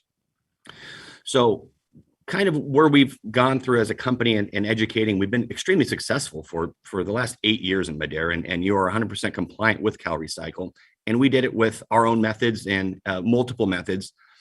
That program that we've established over the last 8 years that is successful, I may add, is kind of washed away, thrown out the window, and we have to run with the state prescribed method now, which changes a lot of the programs that we do. So this involves every part of your city government. And one of the interesting facts of 1383 is that it puts 100% of the responsibility on the city. Some of the old recycling laws, that 939 that came out in AB 341, those were kind of joint regulations where the city and the hauler would come together and put together a program that was successful, right? As we did. This has your local hauler, which is me. It puts 100% responsibility on the city itself. So it goes to city council. It goes to your public transportation fleets for renewable natural gas, legal public works, parks for compost, environmental health for the edible food recovery, really. So it does drastically change the field of solid waste collection starting in January. So here are some key dates that the state put together. It starts January 1st, 2022. All the regulations take effect. Enforcement begins. Penalties up to $10,000 a day for noncompliance. And 2 years down the road, it requires local governments to take enforcement. It requires code to go out and check containers. Those can be prescribed to your hauler. And then basically 4 or 5 years down the road in 2025, the state wants 75% reduction of organic waste going to the landfills and a 20% increase in edible food recovery. One of the biggest issues that California is facing, the local cities that are facing, is that there is no funding for SB 1383. This is a $20 billion statewide cost to roll out these services. Currently, there's no grant money available. We heard down the pipe there may be some coming through the next couple of years, but nothing to get the program off the streets and going. Cal Recycle hired a consultant which prepared a statewide analysis of local solid waste rates and what this $20 billion means to the customers. And without boring you on a 200-page report from a consultant, I went through and we pulled some clips out and pulled the important parts of the study. And without appropriate, potentially significant adjustments to customer rates, jurisdictions may be unable to fund organic collection services required under SB 1383. Jurisdictions must be prepared to explain to customers, staff, and elected officials that rate increases are unavoidable part of the state mandated or organics collection requirements. Again, current rates may not cover the cost of necessary service. Collection and processing services outlined in SB 1383 regulations will come at a cost to most jurisdictions. It is expected that jurisdictions will rely on customer rates as the primary revenue source. So what drives these increases? I kind of went over there with the programs, but we need more equipment on the road. We need more trucks, more carts, more bins, and more routes. Again, there's additional processing that's going to take place. The garbage, which historically has gone directly to the landfill, and that will have to be sorted out on a percentage of routes at a separate facility, and then taken back to the landfill once we're done. The education is robust, and it covers every, looking at a multifamily complex of maybe there's 10, maybe there's 100 multifamilies. It requires us to go to each individual door, not just the property owner anymore. And there's also requirements that within 14 days of a turnover of that apartment, that property manager must educate and send the education to that new tenant. Again, enforcement and education outreach. We are currently in the process of developing a brand new department here at Mid Valley Disposal, which will triple the size of our department just to monitor the onboard computer systems, the onboard camera systems that we have to comply with and document everything that's on the streets and going in the trucks.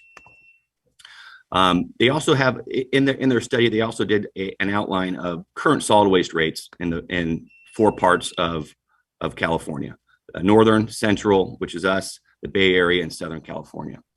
And you see at the far end of the graph, you'll see the central average in California is $42.50 per home.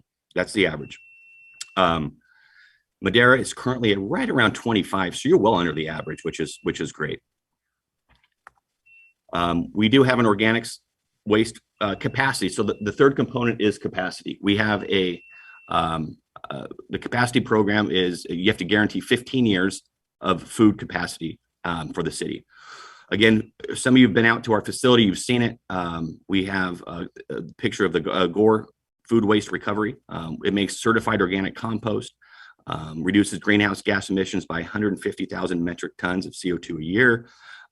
We just did a huge expansion in 2020. We added 30% more, 8 new bunkers, and we have capacity again for the city of Madera.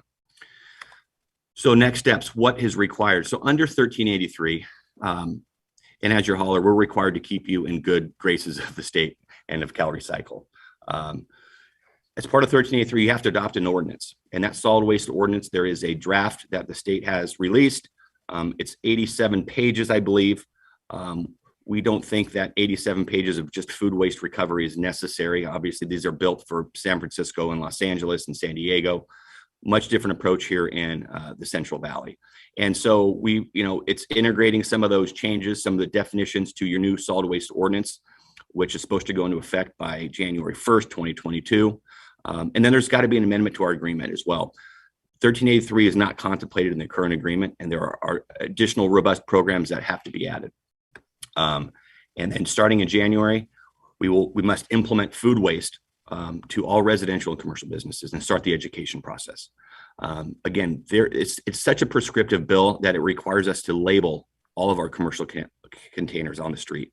We have to go out and literally buy and install brand new labels on the current commercial customers that are out there right now.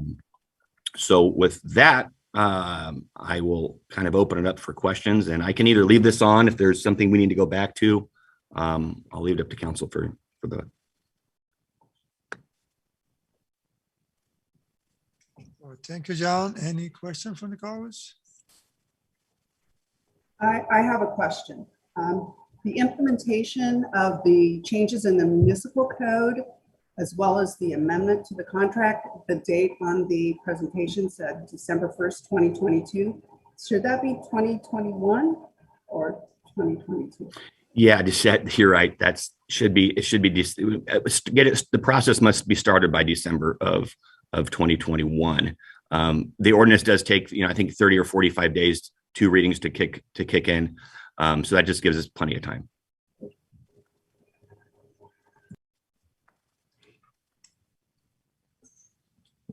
Okay, Mr. Rodriguez. Yes, thank you, Mayor Pro Tem. Joe, thank you for the presentation.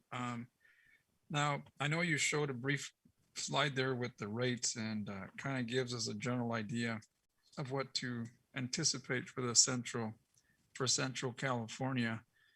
Is there anything the city can do to mitigate for those costs as far as, I know that we've got all of our services that comes with recycling and all, but anything else that can mitigate the increase of those rates? Anything that other cities or agencies are doing to offset the increase in rates? And I don't know that we have those numbers yet, but I think maybe is that something that you and staff would come up with after factoring what the cost would be for the total operation?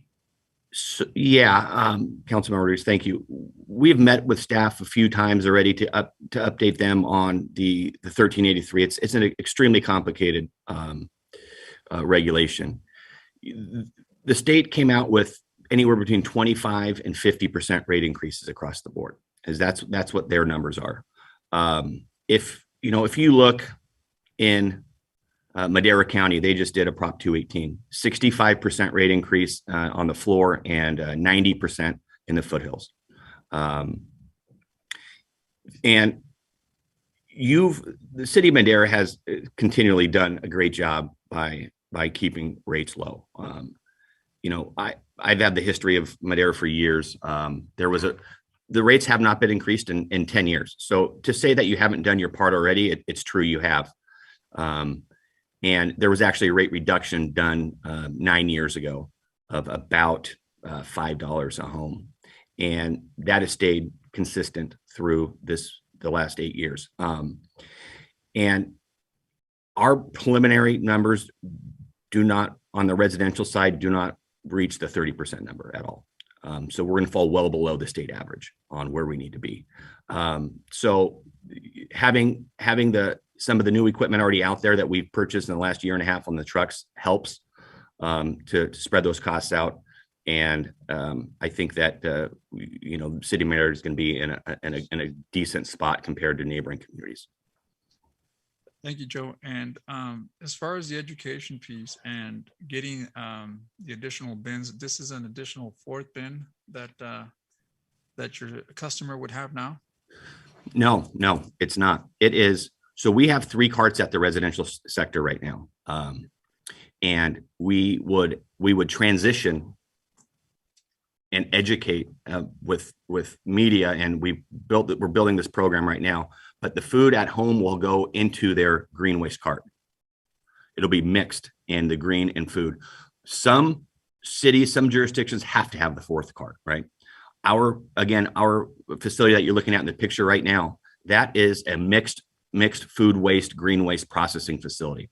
So we take the food, the green waste, we blend them together, and we put them in these bunkers, and it creates the organic compost. So no, you would not need a 4th cart.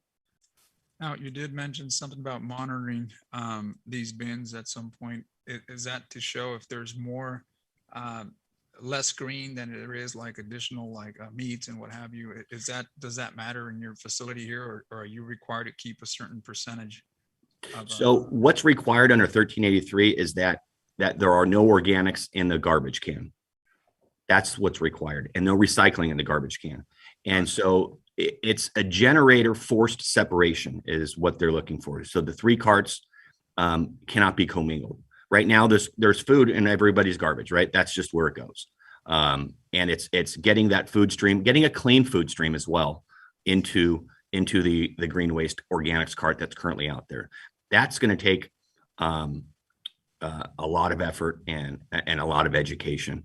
And that monitoring comes in when we find organics inside the solid waste cart, which we have to go through and look through now. So once we find organics in that in the garbage can, we have to go out and monitor and look through every single cart that was on that route. We have 14 days to educate them, and we have to find the customers that aren't following the rules. And the cameras on the trucks will take pictures, and it's a very prescriptive way of conducting our business. Is what's going to happen. So just to wrap my head around this thing here, anything that's edible then should be processed alongside with the current green bin, correct?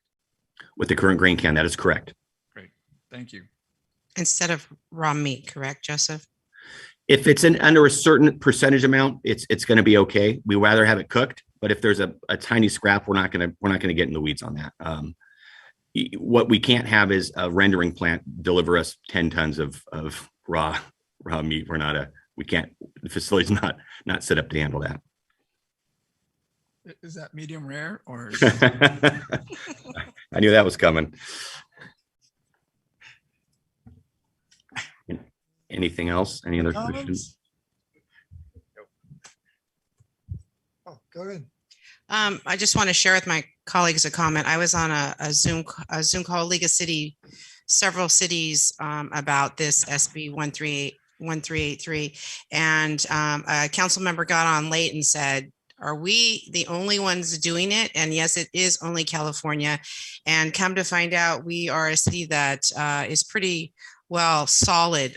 You should have heard some of the horror stories of some of the cities that are going to have to make some really big high jumps because they did not see that coming. And I would like to commend Joseph and his team for working around and having a foresight to see that you got the new admission garbage trucks that help or is going to help this whole process. So by looking ahead, it has helped us as a city be able to abstain the cost for our residents. So thank you for that. That's all, Mayor Pro Tem. Any more comments? None. Any from the public? Okay, thank you, Joseph. I think we move on. Thank you. Thank you. Okay, now I'm moving up to item B, consent calendar. City Clerk. Matters listed under the consent calendar are considered routine and will be enacted by one motion and one vote. There will be no separate discussion of these items. If discussion is desired, a member of the public or a member of the council may request an item to be removed from the consent calendar, and it will be considered separately.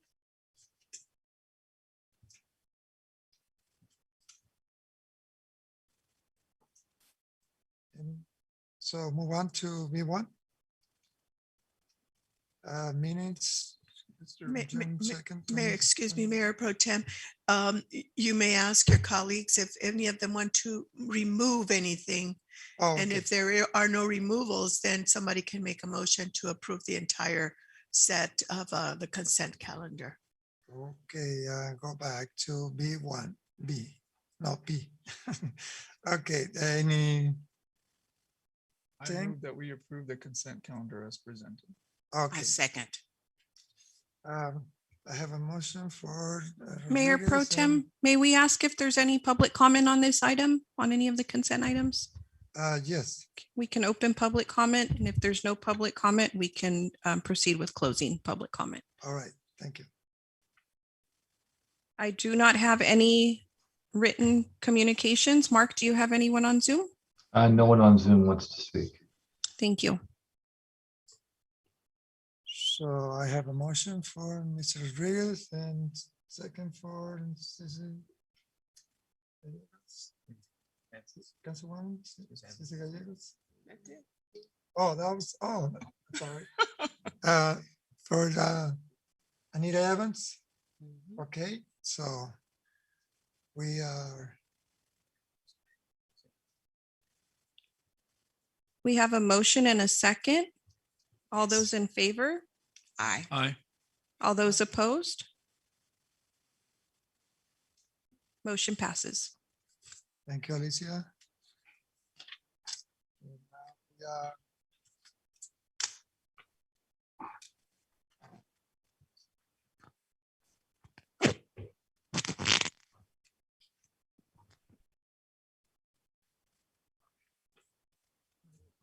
Mayor Pro Tem, we can now move on to item C2.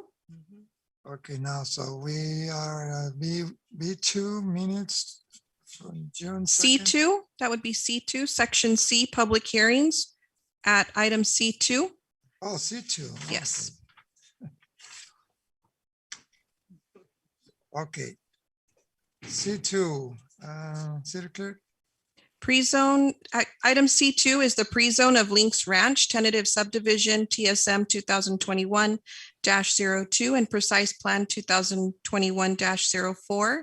Staff's recommendation is to adopt a resolution adopting a mitigated negative declaration and mitigation and monitoring reporting program for tentative subdivision map number 2021-02, annexation application number 2021-01, and precise plan application number 2021, and adopt a resolution ratifying Planning Commission's approval of tentative subdivision map 2021-02 and precise plan 2021-04, and waive full reading and introduce an ordinance pre-zoning approximately 40 acres on the south side of West Cleveland Avenue between Avenue 16 and Road 23. This report is by Gary Conti.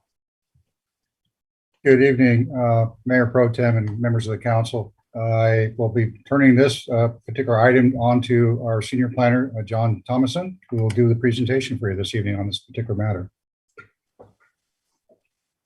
Thank you, Mr. Conti. We have a brief presentation and then we'll be available for questions. Get this pulled up here.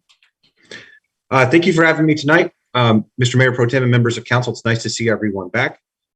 So as the city clerk mentioned, this is Links Ranch. The case number is ANX annexation 2021-01, although council would only be acting on the pre-zone. This is the first reading, and we do have an update at the end of the presentation to the recommendations as published, and we'll get to that on the 10th slide. So the overview, this is a proposal that would annex property that would eventually become part of the city. As I mentioned, the council's action is the pre-zone only. This is required prior to the annexation. In this case, the applicant's requesting the pre-zone to planned unit development 4500 zoning. The proposal also would subdivide around 40 acres into 214 parcels that would eventually see single-family homes built on them. It should be noted that the Planning Commission approved the associated applications that were mentioned, which was a subdivision map and a precise plan, on September 14th of this year. So we have the location map here. You can see that the site is just west of the city limits, off of Cleveland Avenue, just south of Cleveland Avenue, so where the big red star is. This is a closer view of the property. Again, it's about 40 acres. The dotted black line is the city limit, so everything east of that is currently in the city. This would pre-zone this parcel to eventually become part of the city if the annexation is approved, and it's primarily agricultural land. So the annexation process is a little bit convoluted because it requires actions by both the City Council and the Madera County Local Agency Formation Commission, or LAFCO. The pre-zoning is an action that's required as a precursor to submitting an annexation application to LAFCO. So the pre-zoning is a council item, and then the annexation itself would be Madera County LAFCO. The state of California requires the proposed annexation must be consistent with both the city's general plan and the pre-zoning set by the city, which is what we are discussing tonight. Continuing on, this particular site is located within the city's urban growth area and its sphere of influence. So although the planning boundary is outside of the city, it is designated to eventually become part of the city. As I mentioned, it's currently in Madera County. The zoning is agricultural rural exclusive, 20 acres. That's the county zone, basically ag. And then the proposed pre-zoning, as we mentioned, is for planned unit development 4,500 under the city's adopted zoning code. And in this case, it is consistent with the general plan land use map. In terms of the plan of services, the area proposed is located adjacent to existing city infrastructure, as you might imagine. The current city boundary is directly across the street to the east. And it's planned for development by the city's existing master sewer, water, and transportation circulation plans. So this was an area that was always kind of intended to be developed, I think, in a way consistent with what's being proposed. So a secret document was prepared for this project. In this case, an initial study was done, which led to a mitigated negative declaration. This was done, as with many projects, to describe potential environmental impacts of the proposed project should it be approved. In this case, the CEQA document determined that all potential impacts either less than significant or can be made to be less significant with the incorporation of mitigation measures. And those are identified in the CEQA document, which is appended to the staff report. And as CEQA requires, this document was publicly circulated for 21 days by city staff. And that was from August 18th to September 7th of this year. In terms of the fiscal impact, the applicant submitted fees to cover the cost of processing the applications. They will have to pay additional fees if this is approved related to processing building and civil improvement plans, as well as all required permits. They will also be responsible for paying development impact fees. And in this particular case, the homes that would eventually be constructed would be part of Community Facilities District 2005-01. And this covers police, fire, parks, and storm drainage to the site. So this is where I wanted to make a little bit of an update to what appears on both the agenda and the staff report. The agenda went out with what we thought were our original recommendations, but after conversations with our excellent city attorney and city manager, the recommendations are now what you see before you, which is that staff recommends that the council approve this pre-zone request, although tonight is just the first reading. And we are planning on having the second reading for a vote, if council desires, on November 17th. So in just a few weeks. So that concludes staff's presentation. Myself, Mr. Conti, the city engineer, Mr. Helmuth, and I believe the applicant's representative might be on the line to answer any questions that council may have. Excuse me, Mr. Thomason, I don't see the resolution adopting the mitigated neg deck. We did discuss not needing the resolution ratifying the tentative subdivision map and the precise plan, but we do need to have the city council itself adopt the mitigated neg deck. And Right. I did send you that resolution on Friday or Saturday. Yes, ma'am. So that, thank you. That would then be something that the council would vote on the 17th. Is that correct? No, the mitigated neg deck resolution, it's on the agenda listed and it should be adopted today. Do you have it? I sent it to you last Saturday. I think that's part of the what's appended to the staff report. There's a resolution from the planning commission, but that was just the planning commission's recommendation. And city council, before you is a big fat packet of documents that was distributed today. And this matter came to me last Thursday and I did review it, and I reviewed and I sent back a resolution on the neg deck and the ordinance. Point of order, city attorney, does the council have the option this evening of approving the recommendation and then coming back on November the 3rd and approving the resolution and the project? I know John indicated November the 17th, but that could in theory happen on November the 3rd. Am I correct? That's also a question for John, just to make sure that I'm not getting ahead of my skis here on dates. Right. The council, generally the council would be introducing the ordinance today that's being recommended, and it would adopt it at a subsequent regular meeting. And generally the requirement is that the CEQA document be approved before your action item. In this case, I think we would be okay because we have an introduction of the ordinance. But definitely, if you proceed with introducing the ordinance this evening, at your next meeting, you will need to adopt the resolution on the mitigated neg deck regarding CEQA before you adopt the ordinance. Correct. Understood. Thank you, attorney. And then, John, is there a reason why this is being scheduled for November the 17th rather than our next meeting on November the 3rd? Yes, sir. Gary Conti can speak more to that, but I believe it has to do with public noticing deadlines, and it would be a really quick turnaround to have it on the 3rd. Okay. Yes, thank you, Mr. Thomason. I'll be happy to answer some of that questions. We have some obligations for noticing and getting it published in the paper, and we have to provide sufficient time to make that happen. It's one of the reasons of the time schedule that's been set. Okay, thank you, Gary. Yeah, I think with moving forward, if we can, what I'm hearing from Hilda is we can move forward with discussion on this matter, and then we can continue it also onto the November 3rd calendar, could we not? You can publish a timely notice, yes. Yes. Okay. Thank you. Okay.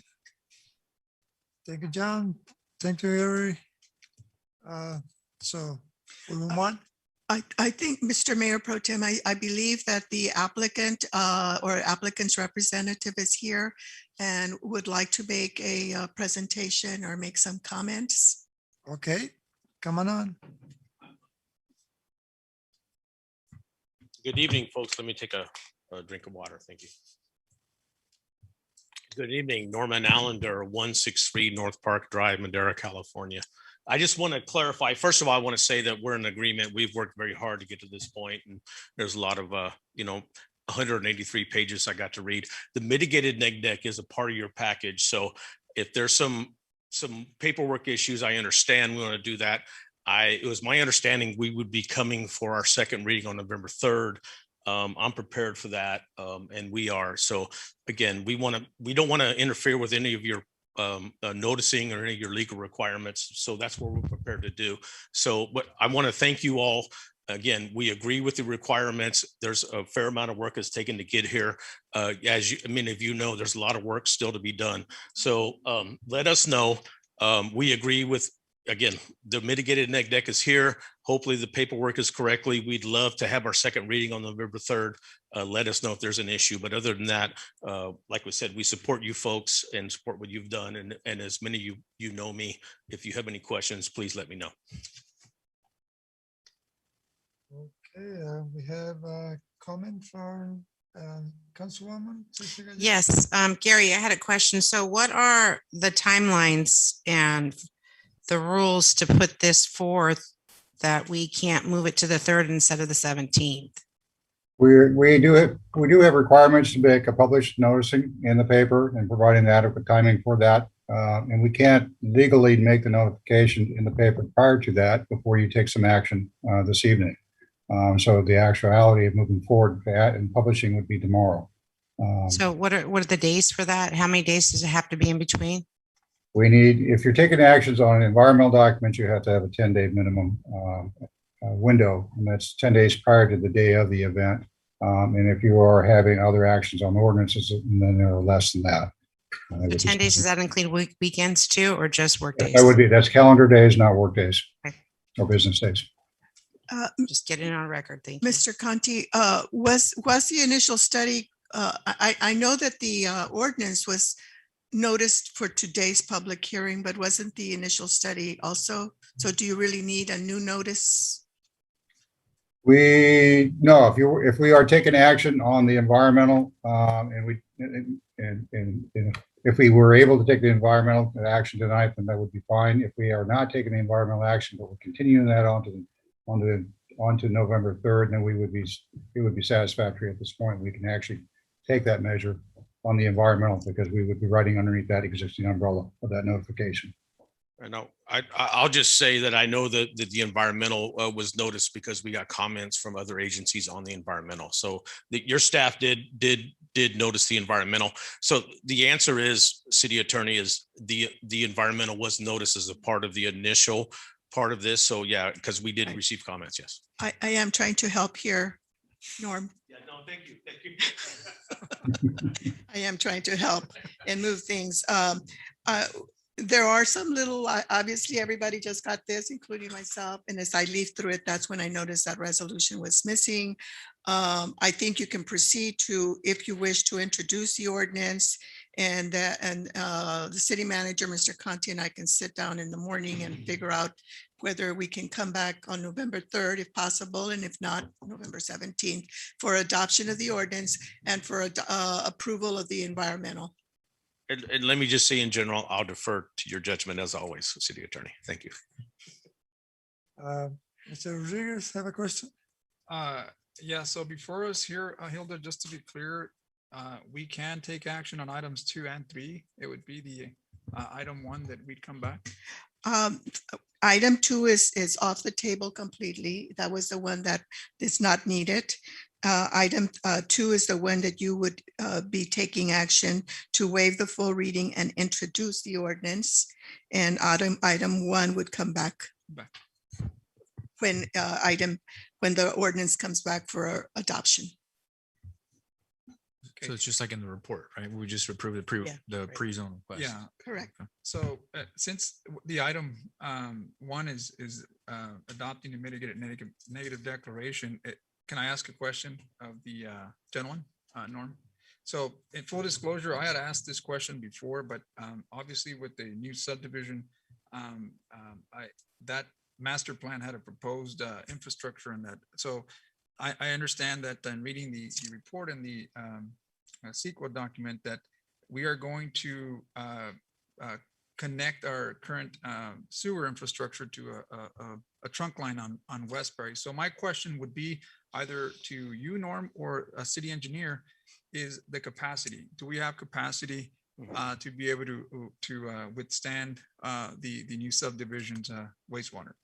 And let me just say, and to you and to the city engineer and to the city engineer I spoke to earlier, we have spoke to our engineer, Precision, and the city, and Akel Engineering, who does your work in the long run for your master planning. And I'll just say to Keith that we requested an update as of today. We didn't get an update as of today. We are working as recently as 2 or 3 hours ago to get that answer for you. But as I said before, there is no indication that we won't be able to hook into there. But if there is, there's no way we can get out of changing that, like I said. So, and I'll defer to the city engineer. Thank you. Okay, thank you. I'll go ahead and add on a little bit to that. I did in fact speak to Mr. Akel from Akel Engineering earlier today, a little bit before 5 o'clock. I did confirm with him where we do seem to stand with this. He does expect that this subdivision will be able to fit into the Westbury sewer trunk bank. He feels confident about that. He has not completed his studies, but he does feel quite confident with it. Yeah, and I asked because on the impact, it has checked there that's less than significant impact. So is that what you're saying? And the current engineer is saying that won't have much of an impact connecting to that trunk line?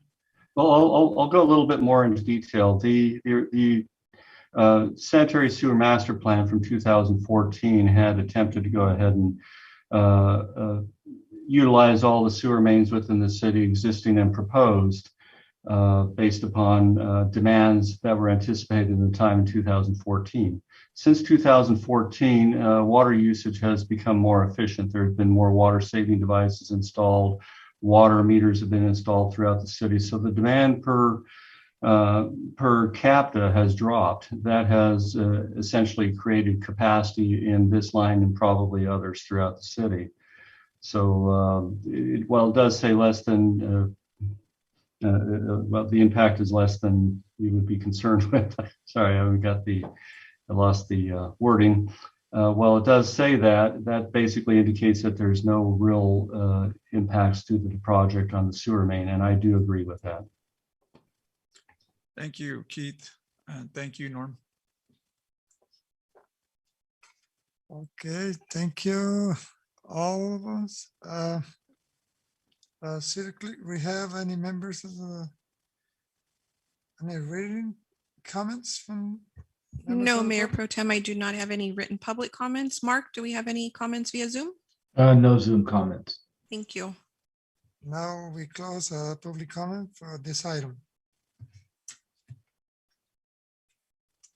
So then at this time, would it be appropriate then to wait for full reading and introduce the ordinance? Item C23. Motion, second that? I have a motion. That would be my motion, yes. Okay, Joe, second, Second, right here. second. Okay, I have a motion for Mr. Rodriguez and second for Mr. Montes. City Clerk, I believe we are not taking roll call unless that is your request, Mayor Pro Tem. oh, okay, You say all in favor and then you vote. now.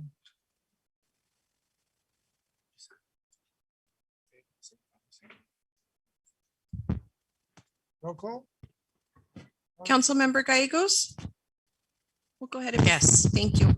Councilmember Rodriguez? Yes, and just for point of clarification, this is for item C2, the section 3, waiving full reading and introducing an ordinance pre-zoning approximately 40 acres on the south side of West Cleveland Avenue between Avenue 16 and Road 23. That is correct. Thank you. Councilmember Montes? Yes. Councilmember Evans? Yes. Mayor Pro Tem Villegas? Yes, Mayor Garcia is absent. Motion passes. thank you.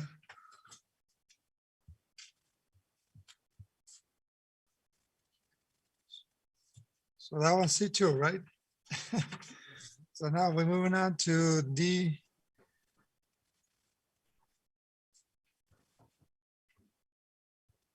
D1, D petition, version of resolution, ordinance and agreements.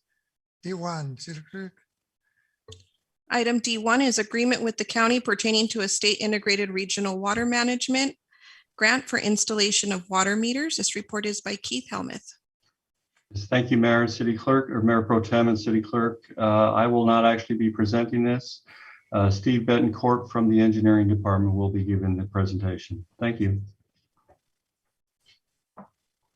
Good evening. Can everybody see the screen? Yeah. Okay. Good evening, Mayor Pro Tem and members of City Council and staff. My name is Steve Betancourt. I'm a senior civil engineer in the Engineering Department, City of Madera. I'm new to the area. I've been with the city now for four months. I'm here to present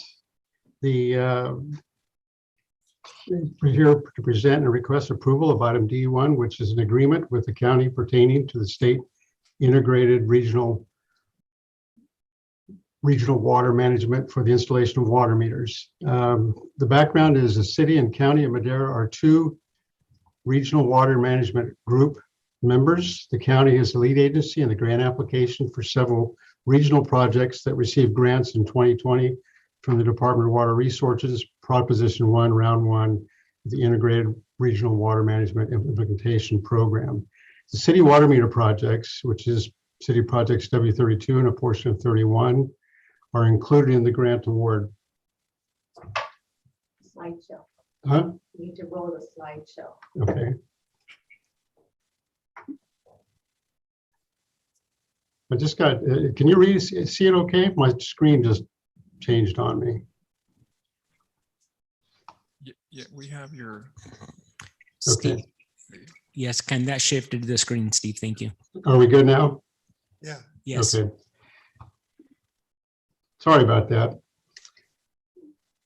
The grant award for the city of Madera for the project was $779,653. The grant funding will be used for the installation of water meters at various commercial, industrial, and residential, single-family, multifamily locations.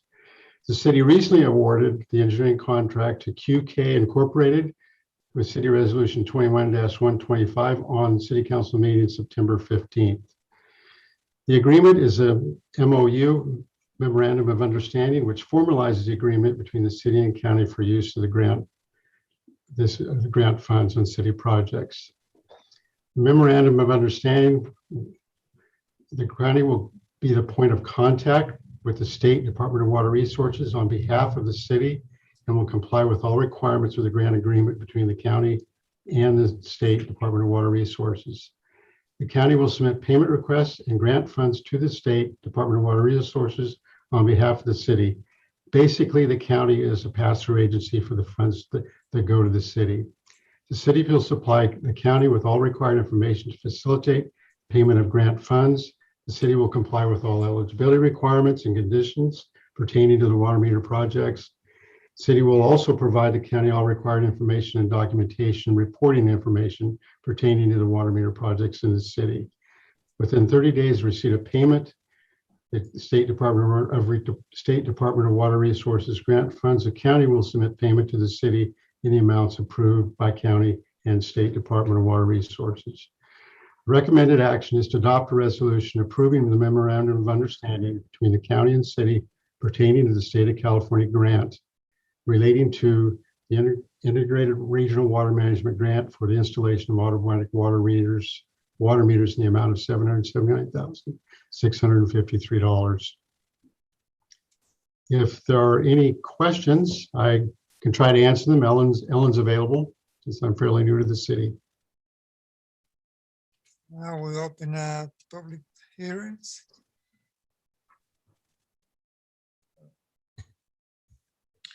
Mayor Pro Tem, I do not have any public comment, written public comment. Mark, do we have any callers on Zoom? No Zoom callers. Thank you.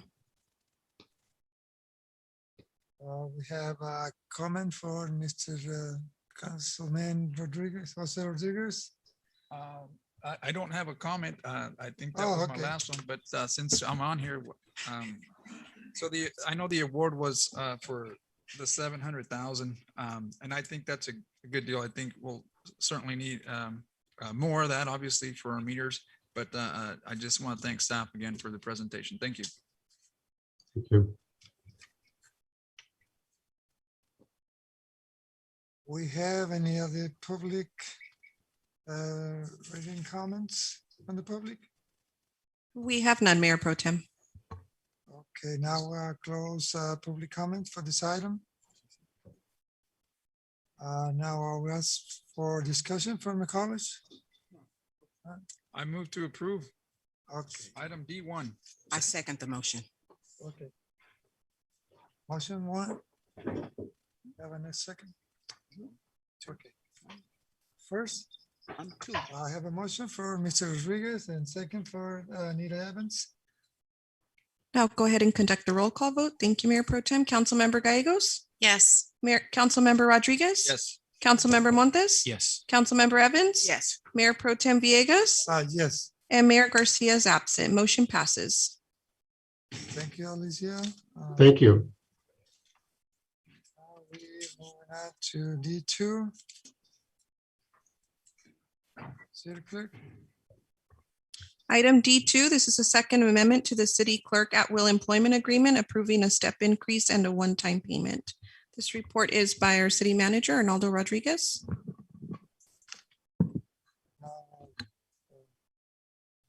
I'm next, right? Pursuant to the government code. Mr. Mayor, Pro Tem, thank you. I'm sorry to keep interrupting you. It's new for all of us.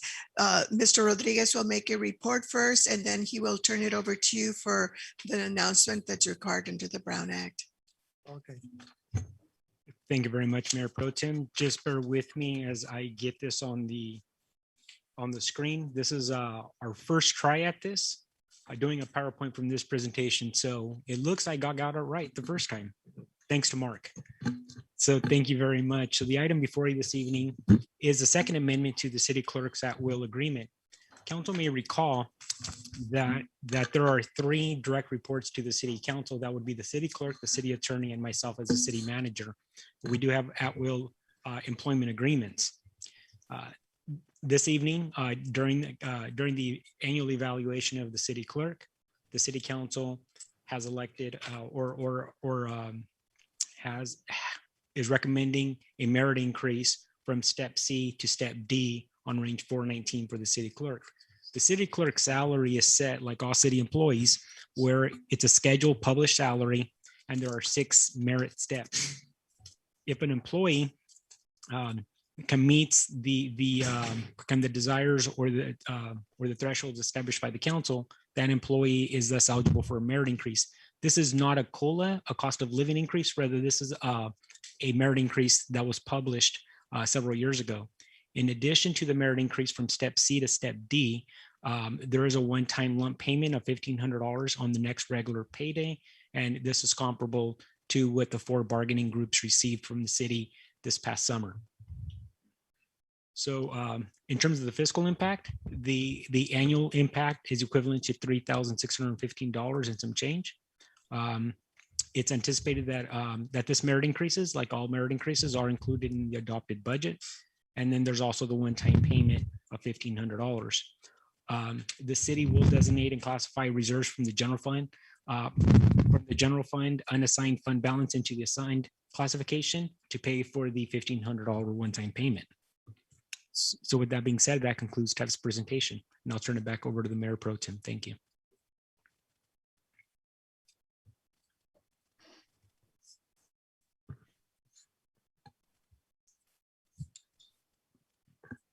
Start. Pursuant to the government code 54953 C3, to take an action on this item, the council must publicly announce a summary of the action, begin considering if as approve it, a proposed amendment to the city clerk employment agreements will modify the existing agreements as follow.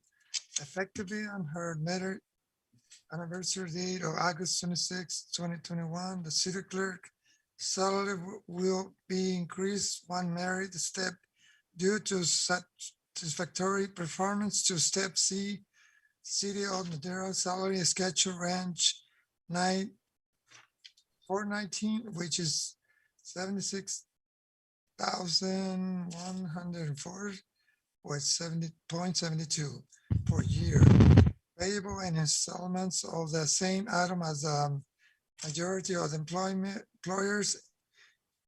employees. City clerk will receive one-time lump sum payment of $1,500 on the next regular pay day.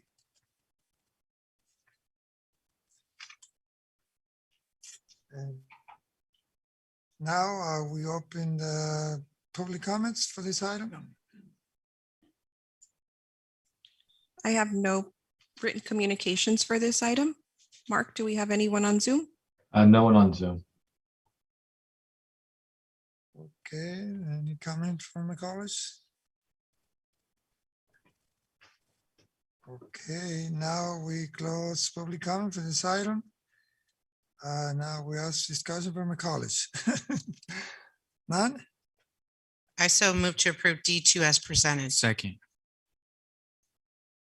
Okay, motion first by Councilwoman Ceci Gallegos and second by C. Montes. Roll call, please. Councilmember Gallegos? Yes. Councilmember Rodriguez? Yes. Councilmember Montes? Yes. Councilmember Evans? Yes. Mayor Pro Tem Villegas? Yes. And Mayor Garcia is absent. Motion passes. Thank you. We're moving on to D3, right? City clerk.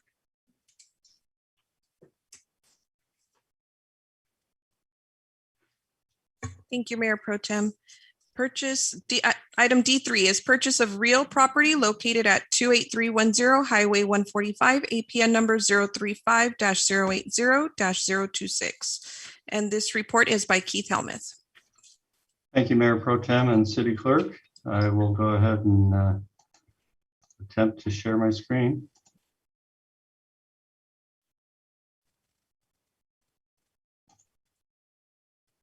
Visible? Yes, we can see it. I'll take that as a yes. Yes. Thanks. This is for the purchase of real property. It is for the a portion of a parcel at 28310 Highway 145. The intent of this particular resolution is to seek approval for the purchase of the 2.23 acre future storm drainage master plan basin site, including a pipe easement. The purchase price is $377,000. Of that $377,000, we are planning on a $32,000 temporary loan from another development impact fee account. That would be the existing service area impact fee account. Prior to the purchase being finalized, staff will also perform some due diligence on it. Specifically, we'll be doing a phase 1 environmental site assessment. That site assessment looks for any contamination or any other reasons why the site would be inappropriate to purchase. Basically looks for any old fuel tanks or anything like that that could contaminate the area. Then following the purchase, an easement agreement will be executed. That easement agreement is designed to go ahead and allow the former owner to go ahead and use that basin if he desires to go ahead and develop the rest of his property surrounding the basin. That easement does, or that agreement does have a few conditions associated with it. The city still is allowed to go ahead and implement its normal conditions to go ahead and ensure that the basin can accommodate any additional flow in there if the adjacent subdivision is still flowing into it. The basin that we're speaking of right now is shown here as subject basin. That is receiving flow on a temporary basis from this subdivision over here called the Sienna Estates subdivision. It flows to the basin through this pipe highlighted in blue. A little bit of background on the basin. The basin was originally constructed as a temporary facility until master plan improvements were constructed that could serve the Sienna Estates subdivision on a permanent basis. The basin was to be maintained by the original developer, the Sienna Estates subdivision. However, the original developer did go bankrupt going into the recession, the Great Recession, and he did apparently not own the property as he asserted in the agreement that we had with him. The city later elected to include the basin as part of the future master plan, as part of the future master plan needs and purchase in advance for those needs. When the Sienna Estates subdivision eventually is disconnected, that basin will be good for future use around that area. It is possible that it could be used for other subdivisions in addition to Sienna Estates, but additional studies would be required to show that that can in fact be done. Without that basin, the existing houses within the subdivision might be at risk without a permanent solution. In other words, and that permanent solution is Almond Yosemite Basin. If we don't have protection, those houses could potentially be flooded. A permanent solution shows the water from the subdivision going to a basin at the near the intersection of Elm and Yosemite. It follows a future pipe shown in blue. That pipe does not exist at present. That pipe is a fairly substantial investment, and it's fairly difficult to go ahead and get developers to build that, which is why there was a temporary basin built in the first place. The advantages of purchasing this basin right now, it secures the basin in advance of future master plan needs. It also allows the city to maintain the basin as opposed to a private party secured only by an agreement.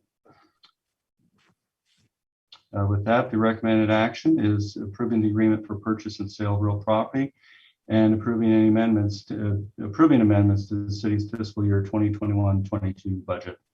With that, I'd be happy to answer any questions.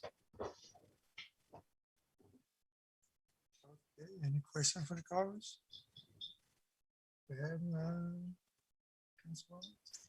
Thank you, Mayor Pro Tem. I just wanted to do a comment to Keith and the staff. I know you've worked diligently trying to get this in completion. So it is a celebration for our community members that have homes out there that will be taken care of, and that will actually help our Public Works Department and our water sewer. It's across the board.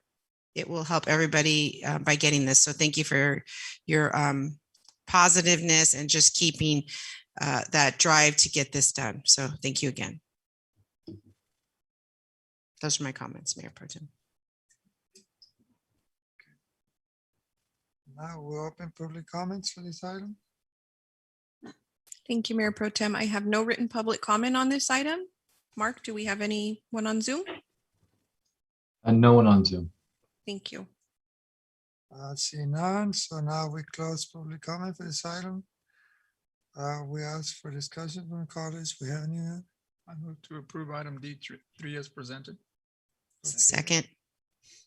I have a motion for Mr. Rodriguez and second for Councilwoman Ceci Gallegos. Alicia? Thank you, Mayor Pro Tem. Councilmember Gallegos, Yes. Councilmember Rodriguez, Yes. Councilmember Montes, Yes. Councilmember Evans, Yes. Mayor Pro Tem Villegas, Yes. and Mayor Garcia is absent. Motion passes. Okay, now Thank you, we're Council. going now to D4, City Clerk. D4 is acquisition of antique fire engines, and this report is by Matt Watson.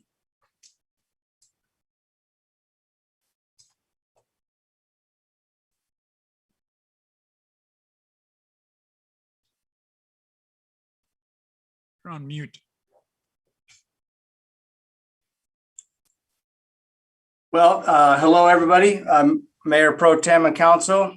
Good evening. Matt Watson, Fire Chief for Madera City. This presentation, item D4, is on acquisition of antique fire engines. The recommendation is adopt the resolution approving the purchase of 2 antique fire engines from the Madera Historical Society for $1 a piece. Here's a photo of one of the fire engines, and back when you didn't need a shirt and you could ride on the tailboard. The city of Madera was made aware of the potential to purchase the 2nd and 3rd fire engines, Madera City fire engines. The engines would be used in parades and community events. Both engines have been restored to parade-ready condition and will assist in preserving Madera history for generations to come. The plan would be, if approved, for Madera City to take ownership January 1st of 2022. Here's a picture of the original fire engine prior to delivery in 1923. It was an American La France. On April 12th, 2021, Councilwoman Gallegos and Battalion Chief Anthony Garcia met with the Historical Society during their monthly meeting. The Historical Society was considering various options for the 2 engines due to space limitations. The Historical Society originally acquired the 2 engines in the early 2000s and restored them both to working and showcase condition. The engines represent the 2nd and 3rd motorized pieces of firefighting equipment for the city of Madera. The first engine, which you saw the picture of earlier, was sold for scrap metal to aid in the war efforts of World War II. On June 12th, 2021, Chief Garcia was informed that the Madera Historical Society was open to parting with the engines and subject to the following conditions. Should the city be unable to maintain and house the engines, the Historical Society shall have first right of refusal to purchase the fire engines for $1 each. The Historical Society would like to utilize the fire apparatus during annual parades such as Old Timers Day Parade. Staff has no concern regarding either request from the Historical Society. Considering the age and condition, it is imperative that both engines be stored indoors to protect them from inclement weather. It is anticipated that the engines will be stored in the apparatus bays at Station 56 on Lake and Station 57 on Schnorr. The city will maintain engines to parade condition. The financial impact of the cost will be $2, which includes purchasing both engines for $1 each.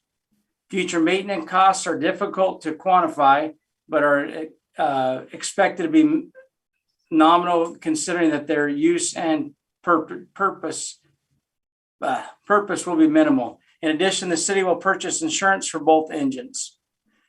Again, here's some additional pictures of the old fire apparatus. The bottom right-hand corner, you can see engine 2 and engine 3. The bottom left-hand corner, you can see one of the engines being utilized actually on a fire. Here's a picture of station, which is now 57, with station 2 and original engine 2. Again, here's a picture of one of the older apparatus for the city.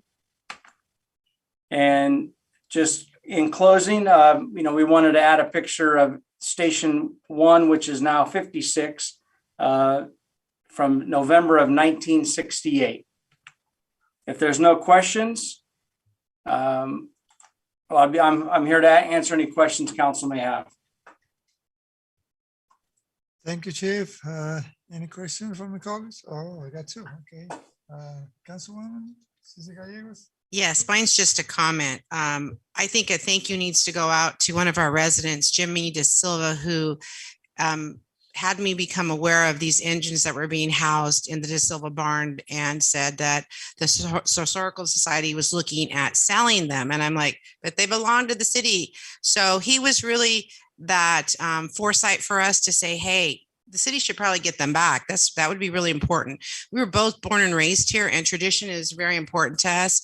So it wasn't easy convincing the Historical Society to give them to the city. But hearing Chief Anthony and I saying that this is important, that it needs to come back to the original owners, and we will preserve them, and we'll ride them with pride and give them first dibs if they need them for a parade. And we reassured them that if something was to happen with the city, and I'm not going to be on council forever, I said, I'll come here as a little old lady with my cane, ready to rack those city council members if they decide to take those engines away and give them to somebody else. And they got a good chuckle out of that.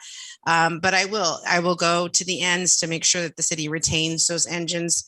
I think it was a financial thing that they had to sell them at the time and didn't think they were needed at the time. But I would like to especially thank the Historical Society for really, I mean, they've met over meeting on it and giving them to us. And it was a back and forth. It wasn't an easy decision. So I thank them for taking the time out of their day to make sure this was the right decision. And they're happy with it. They're pleased with it. And they're blessing us with these our fire engines that belonged to us many, many, many years ago. So I'd like to thank Chief Watson and Battalion Chief Garcia for going out there and advocating for us with myself, and knowing that we're going to hopefully someday make Station 58 a kind of an engine museum that we can take classes to see our history here in the city of Madera. Those are my comments. Thank you. Thank you. Mr. Montes? Thank you, Mayor Pro Tem. I got two questions. So you're not asking for a $2 budget amendment, and you're not bringing back the no shirt policy, right? Correct. Thank you, Chief, and thank you for the Historical Society and Councilwoman Gallegos. Those are my comments. Any more comments from the college? No? Okay, I got some comments for that. Chief Matthew also. I like classic cars and old cars, so I think it's a good idea, and thank you for that. Thank you for just bringing back those things to the community. Okay, now we open up public comments for this item. Thank you, Mayor Pro Tem. I have no written public comment on this item. Mark, do we have any callers? No callers. Thank you. No? Okay, now we close public comments for these items. With that, that's my pleasure to motion D4 for approval. I second it. A second. Second? Okay. Now we got a motion for Councilwoman Ceci Gallegos and Councilwoman Anita Evans. Alicia? Councilmember Gallegos? Yes. Councilmember Rodriguez? Yes. Councilmember Montes? Yes. Councilmember Evans? Yes. Mayor Pro Tem Villegas? Yes. And Mayor Garcia is absent. Motion passes. Council, thank you very much. This is a great contribution to the city of Madera's representing the history and the future. And a special thank you to the Historical Society for taking such great care in refurbishing both of these apparatus. So thank you, everyone. Thank you. Now we're moving up to D5. City Clerk? Thank you. Item D5, amend the adopted budget to fund a contract senior planner through the remainder of 2021-2022 fiscal year. Report by Gary Conti. Gary? Good evening, Mayor Pro Tem and members of the council, Gary Conti, Planning Manager. I'm going to share my screen with you in just one moment here.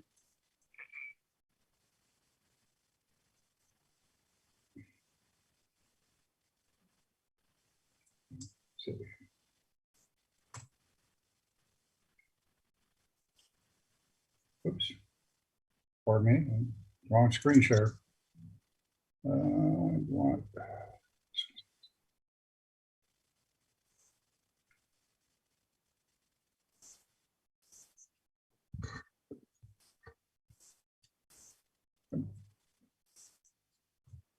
Sorry, I did the wrong one again. Yeah, let me try that one more time. My apologies, picking the wrong item.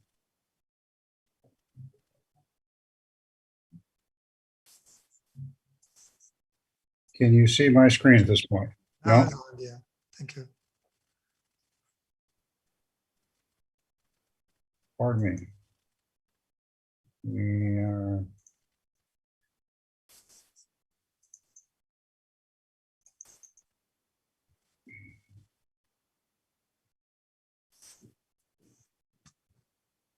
Are you not seeing my screen? No. My apologies. Let me move this back.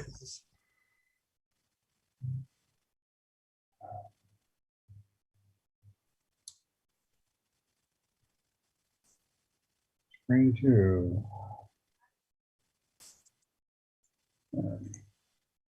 There we go. Now you see it? Yes. Yeah, there. Okay, let me put you in the, let me put in slide, picture slide mode. There we go. Fully shared here. All right, what we look forward to you is item D5, which is the amended adopted budget to fund the contract senior planner through the remainder of this fiscal year. In summary, the planning department, as I've mentioned before in past presentation to you, city council members, is the department continues to receive an unprecedented number of land use entitlement applications. In fact, we're probably setting records, and in some cases, very large suppressions of prior applications and all of our entitlements that are before us in the city here, meaning be it a general plan amendment, be it a site plan review, a use permit, and so on and so forth. We are just besieged with a fair number of projects, and in essence, we need additional assistance to manage that and to provide the additional planning support that's necessary to provide an appropriate level of services or a desirable level of services to our community. Right now, we are processing on the books, if you will, in the queue. We have 56 permits in the process. When I came before you before, we had in excess of 75 projects. We are whittling it down, but the reality is that we are maxed as far as our staffing capacities here in the planning department, as well as maxing out our consultants that we have on board today.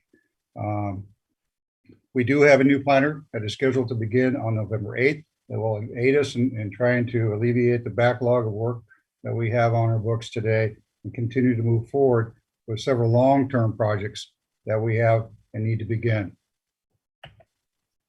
So really, what's the action plan here? And what's being presented to you tonight is, in essence, we're asking the abilities to go ahead and hire a contract senior planner through the remainder of the year, of the fiscal year 2021-22.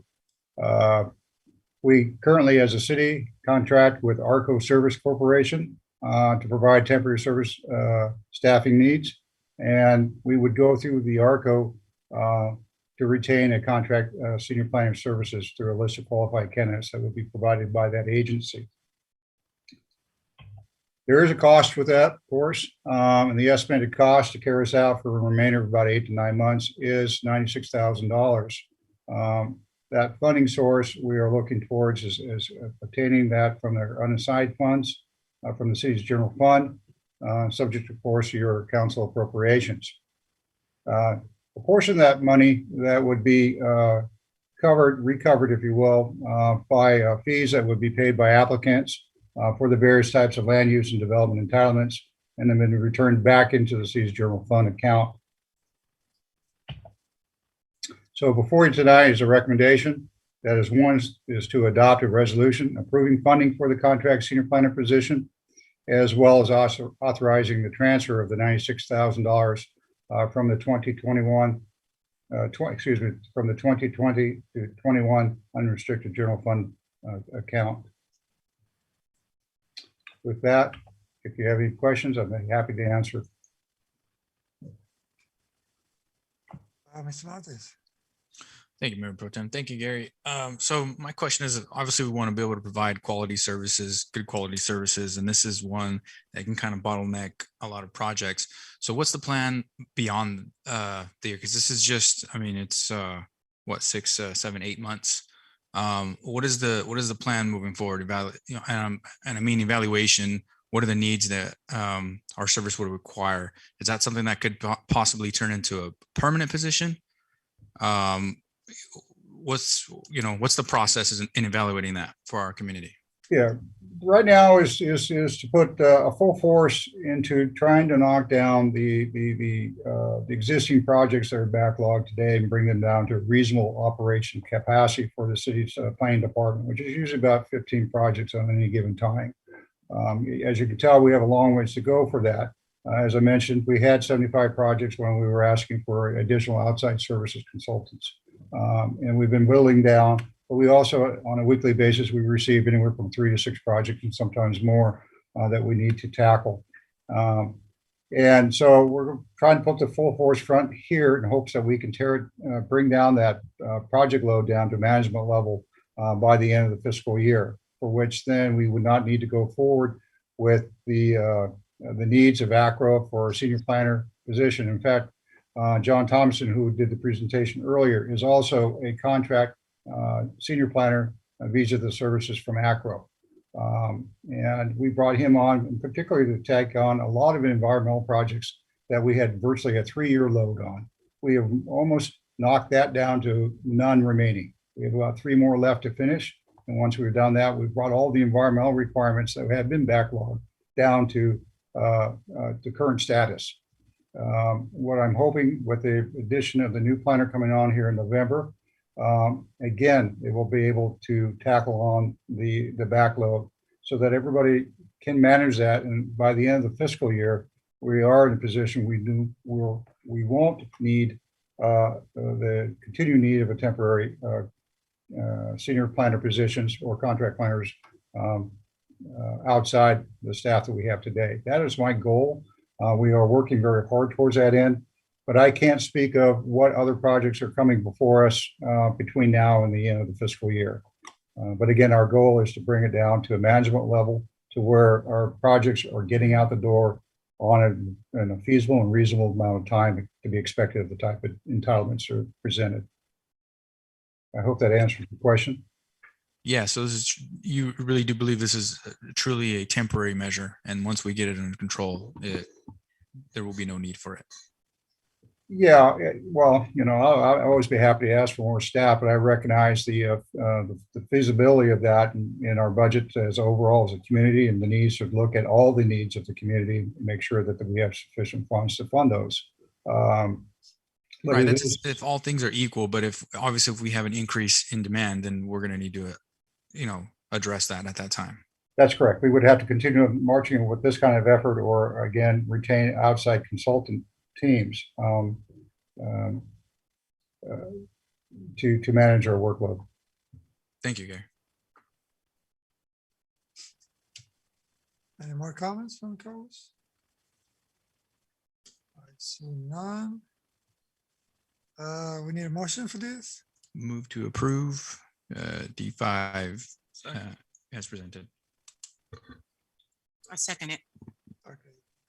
I have a motion for Mr. Montes and second for Anita Evans. Mayor Pro Tem, if I may.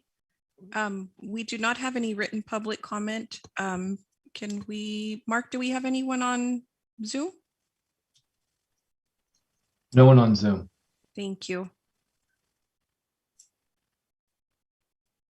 We could proceed, Mayor Pro Tem. I apologize for the interruption. Yes. Okay. We have a motion. So we got a motion for Ms. I still move to approve. First? Yeah.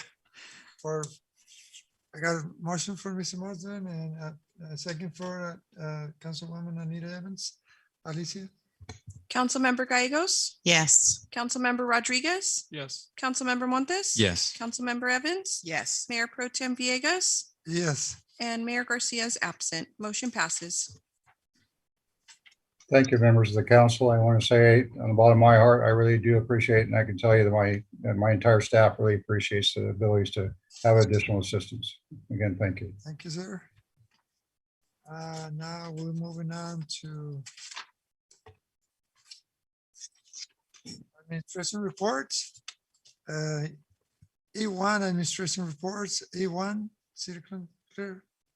Item E1 is consideration of a minute order dissolving the city's cannabis ad hoc committee, and this report is by our city manager, Arnaldo Rodriguez.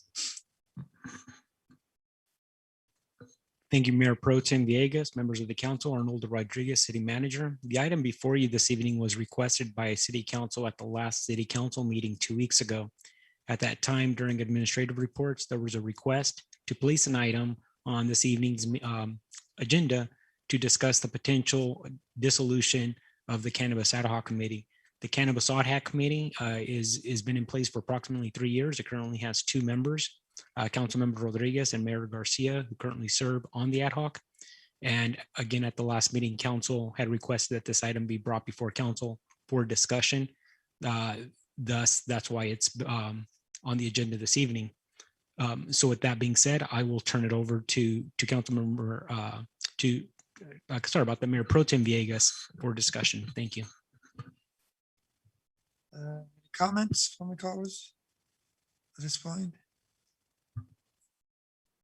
So we need to make a motion. I move that we solve the cannabis ad hoc committee. Second. I got a motion for Mr. Montes and second for Councilwoman Ceci Gallegos. Roll call, please. Councilmember Gallegos, Yes. Councilmember Rodriguez, Yes. Councilmember Montes. Yes. I'm sorry to interrupt. We have not taken public comment on this item. And I do have Okay, go some back written and, communications. I apologize. I all jumped right. the gun there. So I do have written communication, if I may. The first one is from Akram Kasim. And this is Honorable Mayor, City Council members, City Manager, and staff. Thank you all for your continued efforts and hard work. I would like to take a moment to urge the council to not vote tonight on the issue of the Cannabis Ad Hoc Committee. This is a highly debated issue amongst your city officials because not all of the officials are present tonight. Not all of the opinions will be equally represented. I urge you to please forego voting tonight on the Ad Hoc Committee until all officials are present. All of Madera needs a voice and proper representation. Thank you. The second written public comment is from Marilyn DeLasia. Hello, City Council members. I'm submitting this public comment to suggest postponing the vote on dissolving the Cannabis Ad Hoc Committee until Mayor Santos is present, since he is not here on Zoom and he is part of the committee and should be present to attend this matter. And the third is from Angelina Garcia. Hello, everyone. I am emailing to suggest postponing the voting on dissolving the Cannabis Ad Hoc Committee until Mayor Santos is present. Seeing that he is not here online today and he is part of that committee, he should be to have a vote or say in the matter. Thank you. And that would conclude the written public comment. Mark, do we have anyone on Zoom? We have 2 on Zoom. Caller with the last digit 6590. Please hit *6 on your phone to unmute.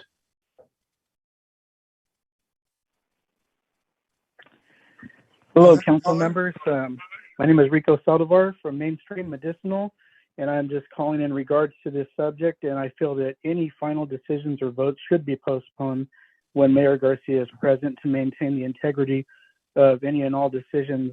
It's extremely important for him to be able to have his vote matter as well. And I think that would be the fair and respectful way to handle this subject, being that he is not there and that he is part of the actual ad hoc committee.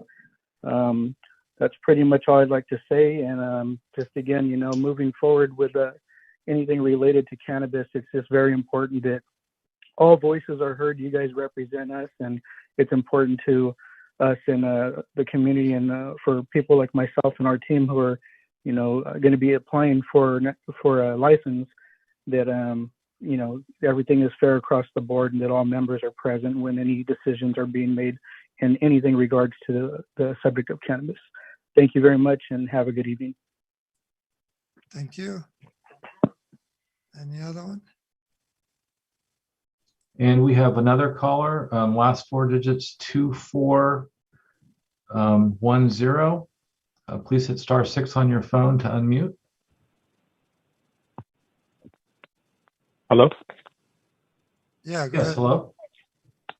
Hello. Good evening, City Council. I appreciate everyone taking my call. My name is George Saleja. I am a part of Mainstream Medicinal here in Madera. I would like to put the fact that Mayor Santos isn't with us tonight. I don't feel like we are represented completely 100% here in Madera without having him here. This is a really huge, major decision, and all voices should be heard. I appreciate you guys giving me the time to make this statement. Thank you so much. Thank you. So we have any other comment? That concludes the Zoom comments. We do have a person in the council chambers that would like to make a comment, Mayor Pro Tem. Yes, go ahead. Good evening, Council. Thank you for coming and allowing this to be open to the public. My name is Joanna Torres. I've been pretty involved in the community for quite some time now, and it's really exciting to see that there's some progress going on, but yet there's still some things that are being held back, that it's kind of not reasonable and it's hurting our city. And so I just wanted to make a comment on that because we knew that this item was going to be on the agenda. We know that this is an issue that's been kind of held back. The voters already voted for it. It should be progressing. The city of Madera is hurting right now because there's been some conflict going on. We need to move forward together. I think all the council members were aware that this was going to be on the agenda. I would just like to request that you please consider about the city, not just one individual, but the entire city. How is this going to affect our city if we continue to delay this? Thank you for your time. Thank you. So any other comments? I have one more caller on Zoom. Person with the last four digits, 6262. Please hit *6 on your phone to unmute. Caller, go ahead. Yes, hello? Yes. Hi, my name is Roman. I'm calling, I'm there from Madera. I'm a local business owner, and I want to give some input in the ad hoc committee itself. I feel that we, as a group of individuals there in Madera as business owners and that are interested in possibly going into the cannabis as local business owners, should reconsider possibly looking into breaking up the ad hoc committee as it is now. I feel it might give us some pushback. I also want to bring it to the attention of the community council members that if we do that, I believe in the long run it might bring a divide, which, as everyone can see, during the last few months, there has been a divide in the council members agreeing to move forward with decision making on the cannabis itself, the ordinance and guidance that the cannabis is going. I feel that there should be more teamwork, moving together, moving forward. And to have this divide, it's obvious on the cannabis itself ordinance that there has been disagreement. You could see that they're not going, there's deadlocks there. So I feel at this time, if we were to keep the ad hoc committee as it is now with Mr. Rodriguez and Mayor Santos on the committee itself, working together is what we need, not working against each other. So you could see that there has been some type of ambush going towards getting Mayor Santos out. I don't think that's the idea that we should be heading towards. That's not the success rate of getting this cannabis business started with the permits and applications that are going to be coming in hopefully soon. So if we work together instead of working against each other, that would probably, that's just only common sense. It's logical common sense. That's going to bring this issues that we're having, this divide, together. So we have to work as a team and not against each other. So that is my words today. I hope we are able to keep it the way it is so we can move forward with it and don't dismantle the ad hoc committee. I think we should keep it together. And I speak on behalf of a lot of business owners there in Madera too. It's going to bring more business in this central center of the city itself. So we need to move forward as quickly as possible and not move backwards. And that's my comment for today. Thank you for your comment. No more comments. Public. I have no more written public comment, and there's no one on Zoom. Thank you, Mayor Okay, Pro Tem. thank you, Alicia. Okay, Mr. Rodriguez. I know there is a motion on a second. Before the clerk takes roll, I just want to express my comments as to the ad hoc committee really has no power behind decision making. It serves more as an advisory to the council. If we go back to the staff report, I think it lays it out there that on July 5th of 2018, it was brought before myself, previous mayor, to go and explore the cannabis industry to bring back some reports to the council. We did just that. We were able to visit some cannabis industries around the Central Valley, brought those reports back. And I think ultimately the ad hoc committee served its purpose as bringing that initiative to move that measure forward, which we did. And we did just that. So the ad hoc committee, again, is not going to be the deciding factor on what business comes into Madera and whatnot. It only serves as an advisory. And again, I think the intent to dissolve is so that in the future, if the mayor or this council decides to move forward and appoint new ad hoc committees for any other issues that might be holding up the ordinance or what have you, then I think at that moment it would be appropriate to appoint additional members. I myself serve on this as an original ad hoc member, but I do feel that at this point, the committee has served its purpose, and therefore let's move on. Again, the ad hoc is not a deciding factor of what businesses in cannabis come to the city of Madera, but rather an advisory. And I think we've given the purpose of this ad hoc committee.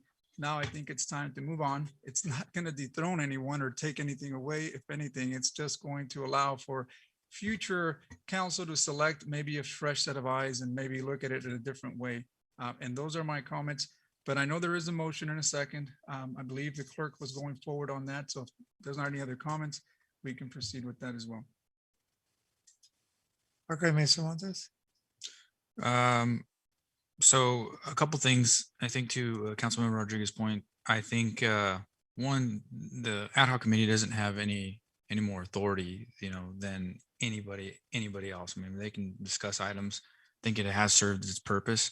And I think bringing this back or moving forward with this item doesn't necessarily take any authority or anything away from anybody, but it actually essentially forces us to have the whole council talk about the items. And I think that would be better, so that we're not having one person's point of view. We can have the whole council come and talk and truly have true representation from the whole council and say, this is what we want to move forward on.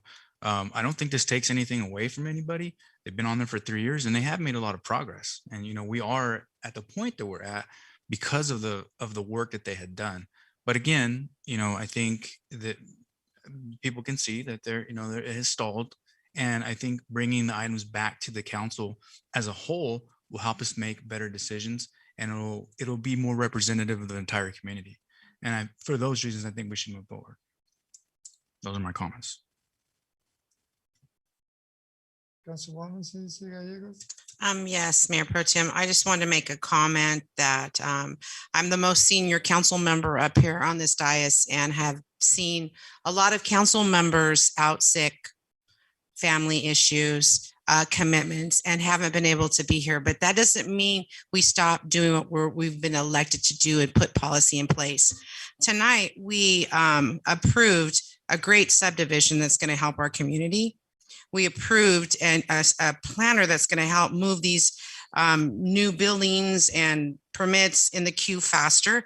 We approved water meters. We approved fire engines that are coming back to the city. And I could go on each item, but that's what we do. And it's unfortunate that somebody is missing today, but doesn't mean that we halt what we do as council members and electeds. And if that was the case, then none of this would have gotten done today, and we would have had to start with square one again at the next meeting. So those are my comments, Mayor Pro Tem. Councilwoman Anita Evans. Yes, I agree. I miss the mayor being here tonight, but I just feel that this council has been divided so much, and so many things have been brought forth to us, and we've come up a 3-3 split. And tonight, I would like to just be able to say that I would like for the ad hoc committee to be dissolved, and for us as a whole to come together and to try to work for the city of Madera and not just for an individual. Each one of us were elected to these positions, and we must stand on our own principles, but we must first stand for the city of Madera. And I just feel that we all need to come together and allow the city to see us in a united front and to do the things that we were put here to do in the first place. So that's where I stand, and that's my vote for tonight.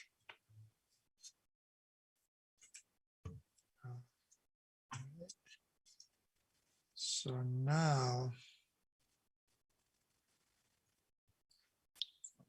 We had a motion and a second, and I was conducting the roll call vote with Councilmember Gallegos, Rodriguez, and Montes voting yes. Councilmember Evans, Yes. Mayor Pro Tem Villegas, no. and Mayor Garcia is absent. Motion passes with 4 yes votes and 1 no vote. Okay. Now we're moving on to E2. No. Okay. Council member reports, announcements, future agenda items, right? Mayor Pro Tem, we're at item E2. Oh, okay, E2? And that's Oh, that was- direction, direction Sorry. regarding Civil Service Commission membership and appointment. And this report is by Arnaldo Rodriguez. Oh, okay, go ahead, Ronaldo. Thank you very much, Mayor Pro Tem, members of the council, Arnoldo Rodriguez. The item before you this evening is to request direction specific to the Civil Service Commission. Currently, the Civil Service Commission is comprised of it's a 5-member body, and it's appointed by the council as a whole. The purpose of the Civil Service Commission is to review and certify its eligibility list for employment. And it also conducts hearings related to the city civil service system and to personnel rules here at the city of Madera. Through this process, one thing that we've identified with the assistance of City Attorney Hilda Montoy is that the city's municipal code is currently out of sync with state law. More specifically, Government Code Section 40605, which is a state of California law, provides that when a general law city has an elective office of a mayor, the mayor makes all board, commission, and committee appointments. These mayoral appointments are subject to the approval of the full city council. That is slightly in conflict with the city's municipal code, which currently has a council member makes an appointment, and then the council member as a whole, or I'm sorry, the city council as a body takes action on those. So again, currently the city of Madera municipal code is in direct conflict with the state of California government code. Some of that has to do because, again, the city of Madera is a general law city as opposed to a charter city. And there are some charter cities around us, specifically the city of Fresno. So these mayoral appointments are subject to the approval of the city council as a whole. So one thing that is worth noting that while this happens to pertain to the Civil Service Commission, this regulation would apply to all city boards, commissions, and committees. However, it simply happens to be that the Civil Service Commission is the first one to address these items. And the reason why it's an issue today with the Civil Service Commission is because we do have a couple of vacancies. And our concern is potentially a lack of a quorum. And so because of that, when we started to reassess it, that's one of the items that our city attorney identified to say, hey, we have a slight issue here. So again, this just happened to be identified during this process. With that being said, there are a couple of options. These are in no order. However, a couple of options that council may consider. We could modify the Civil Service Commission to be a 7-member body. Each member of the city council would make a recommendation to the mayor, and then the appointment from the mayor. And then after that, the mayor would consider it, and the mayor would make an appointment to the city council for a vote. So under this scenario, the city council, a city council member would make a recommendation to the mayor would make a recommendation to the council as a whole for action. Option 2 is we can always maintain the 5-member body, which is currently the existing body. At that point, the appointments would be made by the mayor, and they would be subject to by the majority of the city council. That's another potential option. Another potential option is to modify the commission to a 7-member body. The appointments could be made by the mayor, and then those would be subject to review and approval by the city council. Or option 4 could be whatever the council desires this evening. There are a couple of options. We try to identify 3 potential options. That's not to say that there aren't more than 3 available. But once we started going down each one, it felt like we were going down some rabbit trails. And we said, well, let's try to come up with at least 3 solid ones that are logical and make sense. And that's what we attempted to identify. Again, this happens to be for the Civil Service Commission. However, moving forward, this would be a requirement for all boards and commissions. With that being said, so the reason this evening is we are seeking direction because we are going to have to amend the municipal code because of state law. And so with that, Hilda, if I missed anything, you said, given you're the subject matter expert, I'll defer to your expertise. I think you covered it extremely well, Mr. City Manager. I sent you a memo, City Council, that expands a little bit on what your city manager has reported. And I will just recite the summary in an Attorney General opinion that discusses this code section, and it which is 40605 of the Government Code. And it says, we believe instead that the legislature intended to create a system of checks and balances by placing the appointment authority in the hands of the elected mayor while giving the city council the right to reject mayoral appointments. If a statute or joint powers agreement addresses the appointments for particular entities, then the statutory or agreement language for appointments would need to be followed. Thank you. Thank you, Hilda. So we have comment from the college. Okay, Mr. Rodriguez. Any comment? Yeah, thank you. And I know that public comment will soon pursue this.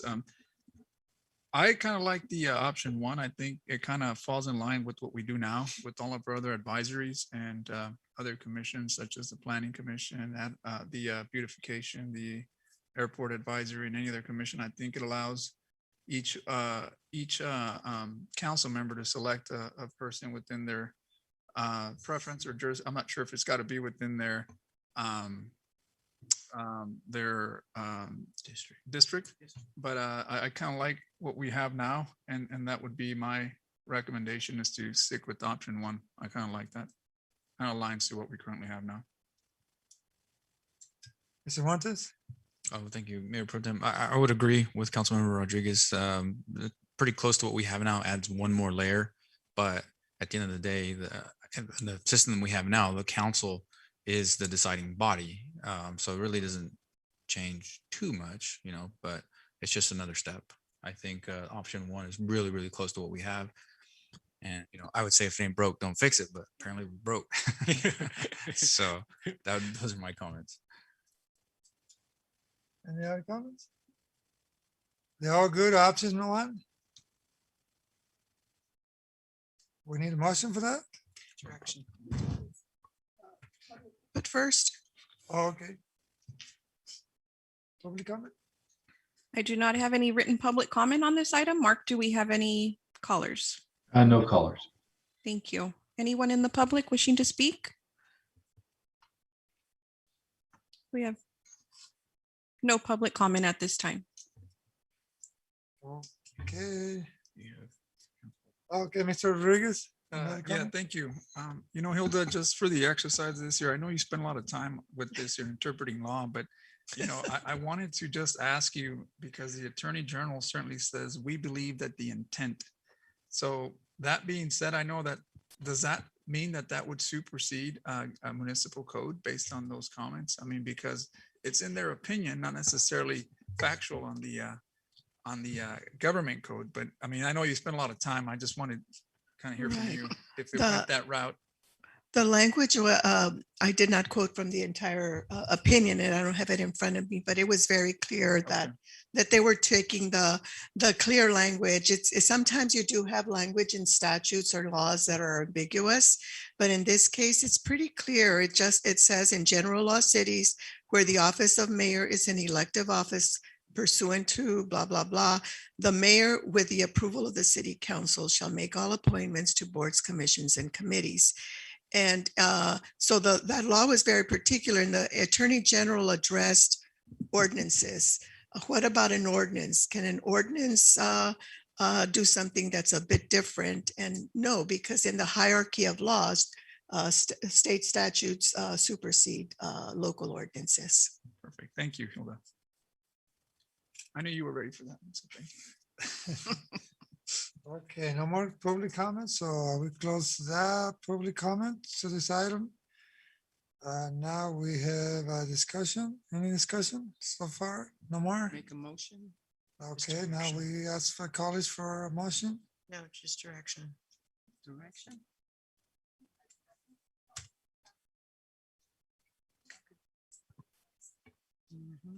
So I move that we move forward with option 1 presented in report E2. I second the motion. I have a motion for Mr. Montes and second for Councilwoman Cis Gallegos. Roll call, please. Councilmember Gallegos? Yes. Councilmember Rodriguez? Yes. Councilmember Montes? Yes. Councilmember Evans? Yes. Mayor Pro Tem Villegas? Yes. And Mayor Garcia is absent. Motion passes. So now we're moving on to item F. Right, council members, reports, announcements, future agenda items. Anything? If I may, Mayor Pro Tem, Go ahead. this portion of the meeting is reserved for the mayor and council members to make brief reports on boards, committees, and other public agencies and at all public events, to request updates, to initiate future agenda items, and to take action on matters initiated under this section of the agenda. Under this section, the council may take action only on items specifically agendized and which meet other requirements for action. So we close. No, you will ask every.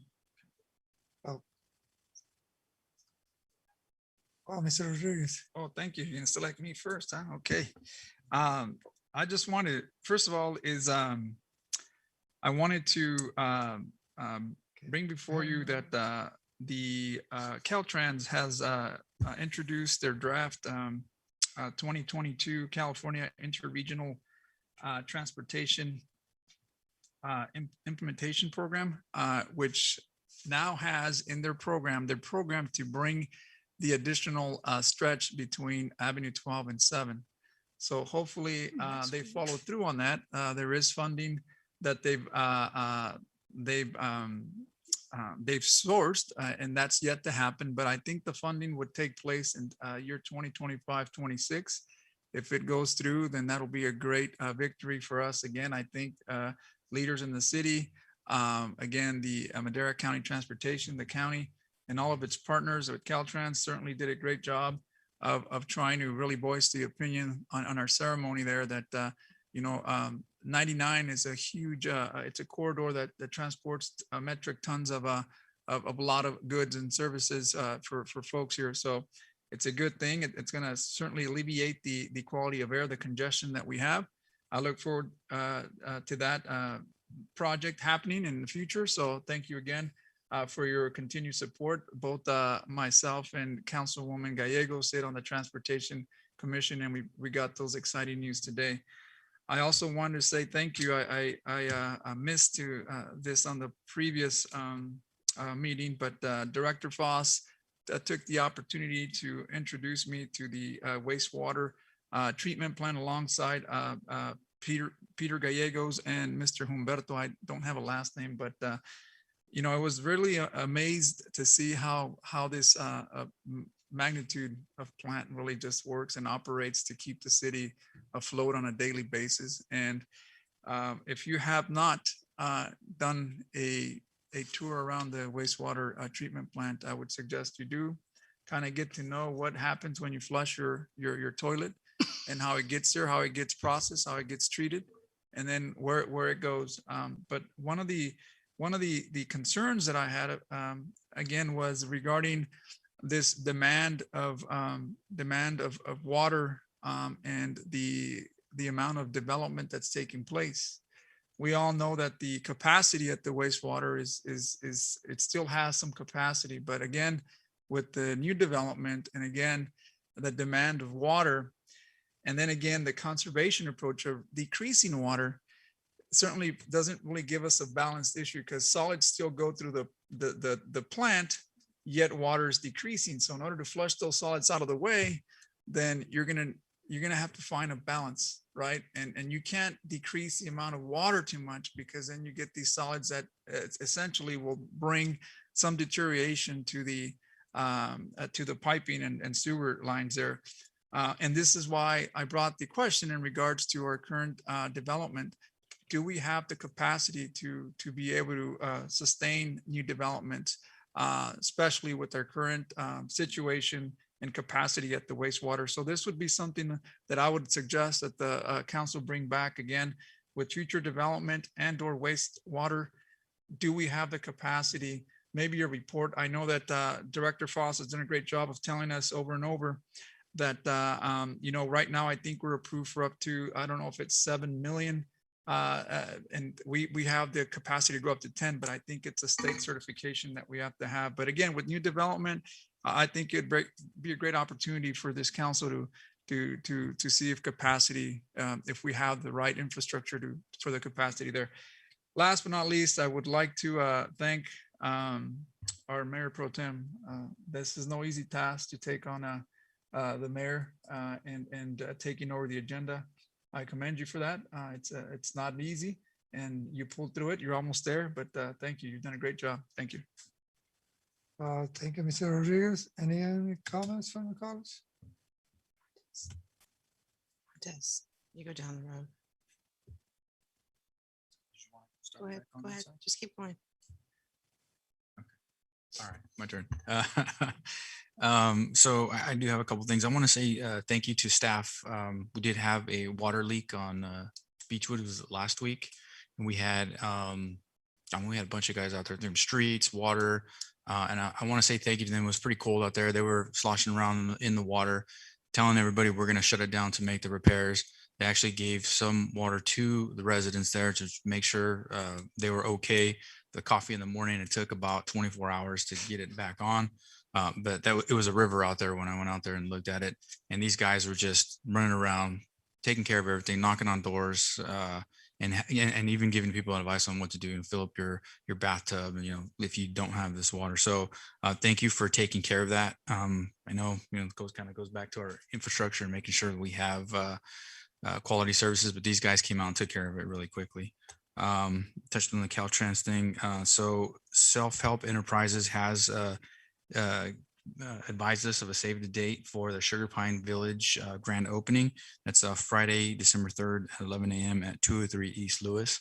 So I'm on that board, and they're doing great things. I think it's permanent supportive housing, like 53 or 54 units. They have a lot of amenities there for the residents, and those are just good projects that we want to continue to move forward.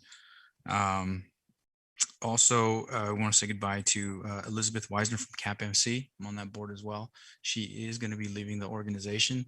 She has been one of the people that every time we go out and do the point in time count, or anytime we have anything CAPMC homeless related, she is very passionate about what she does. I think she was running the Shunammite place as well. She's very compassionate, and she will be sorely missed. So thank you for everything you've done for this community, and wish you nothing but the best. And I think she's going to be with her babies or her grandbabies. And I don't know if this is going to come up, but so I would also like to put an item for future consideration. I think Councilwoman Evans had brought this up at our last meeting or the meeting before that, to bring back the regarding cannabis ordinance, the amendment to the Town and Country Park portion of it, and then also the by right designation for the non-retail.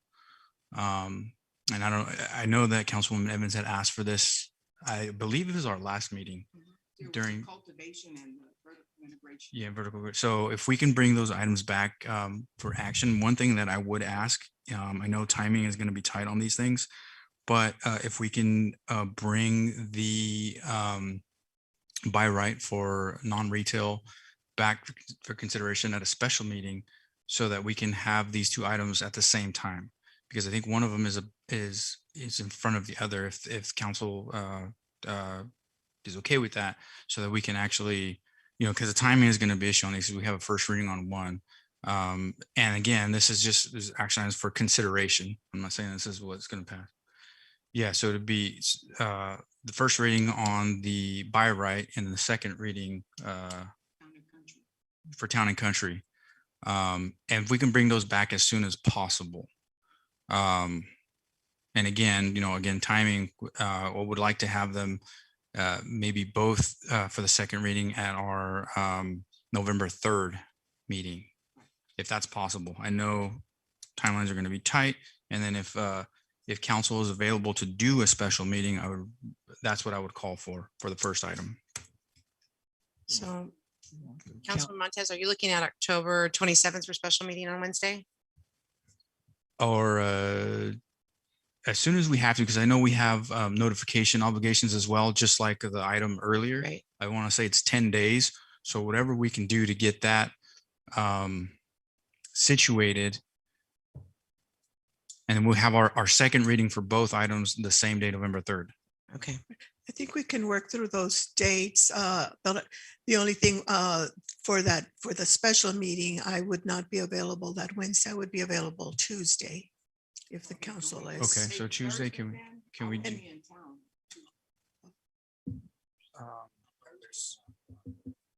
Well, it's up to council. I would not, I'm just saying. No, I'm available Tuesday. Tuesday. I'm available Tuesday. I'm not available. Can you do? Would Can may I Monday- recommend something? Yeah. So I think there's two things to highlight. One, staff will have to go back and work with the legal counsel, sharpen our pencils on some public noticing requirements. Some of this is going to be predicated on staff having the ability to get it into a local newspaper for publication. The second item, I understand that Councilwoman Evans is not available. I believe you said on Tuesday. Correct. On Tuesday.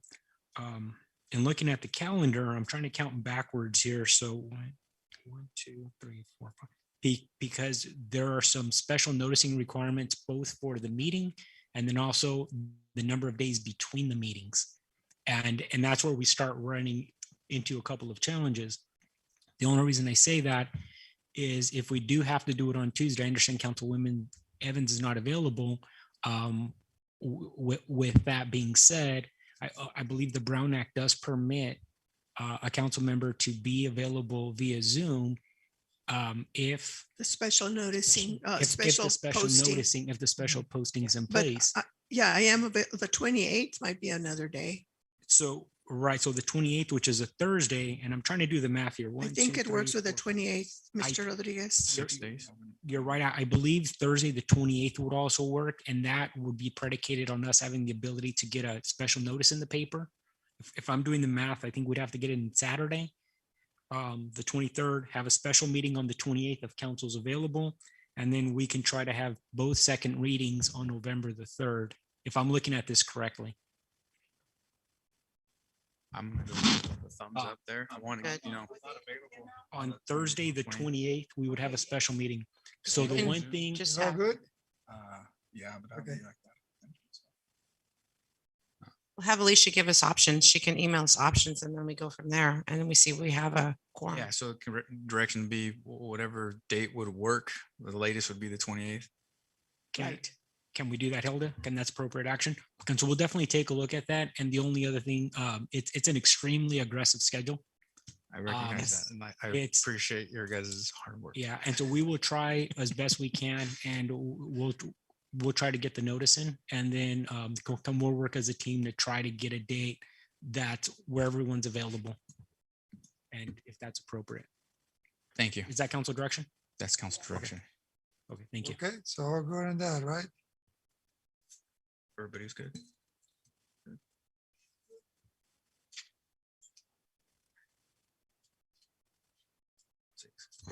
Hilda, good luck with that.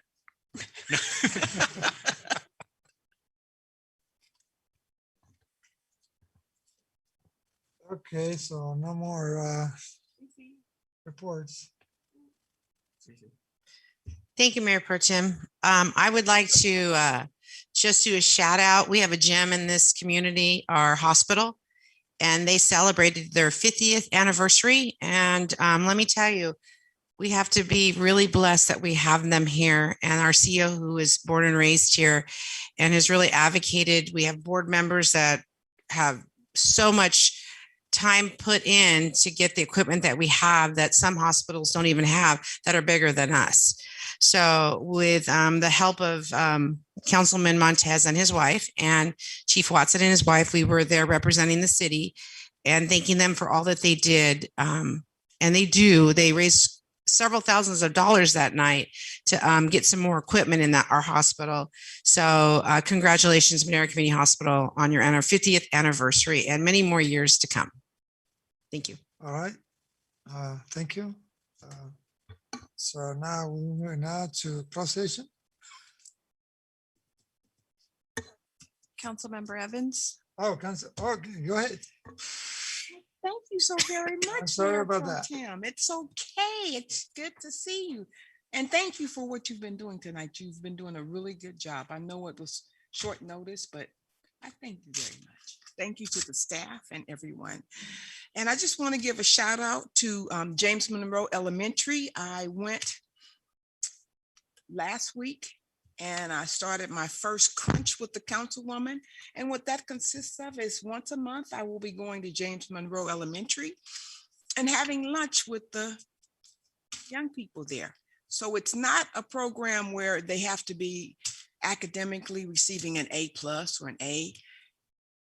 It's to the point where if little Johnny decided that he was going to be good for the whole month, he would be able to come in and have lunch with the councilwoman.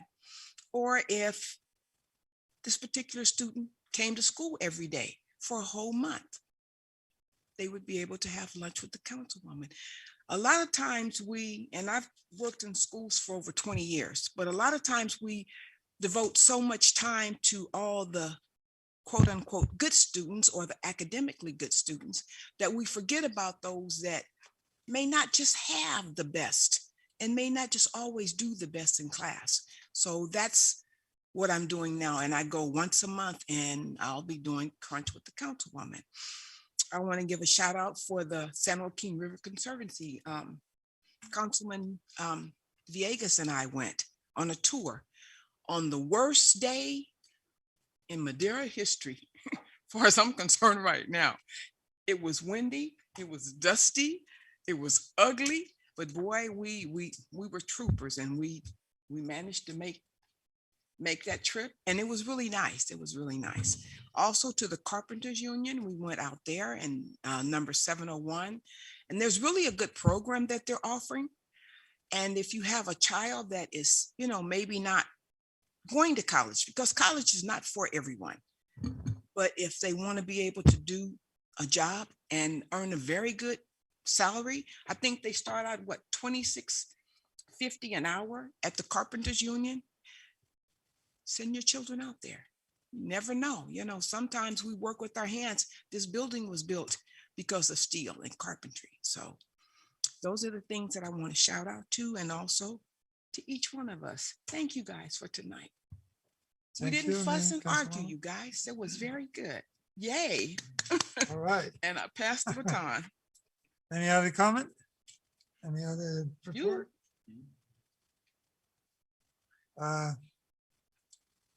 We gonna close, move to G, closed section. Is that where you continue?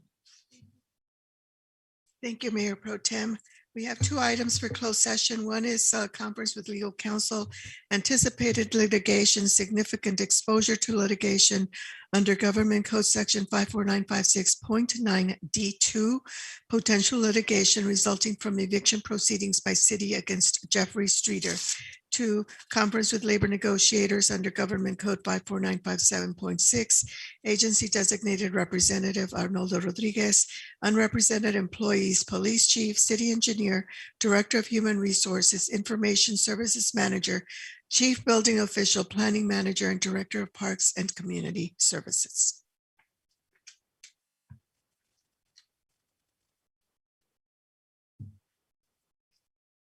So,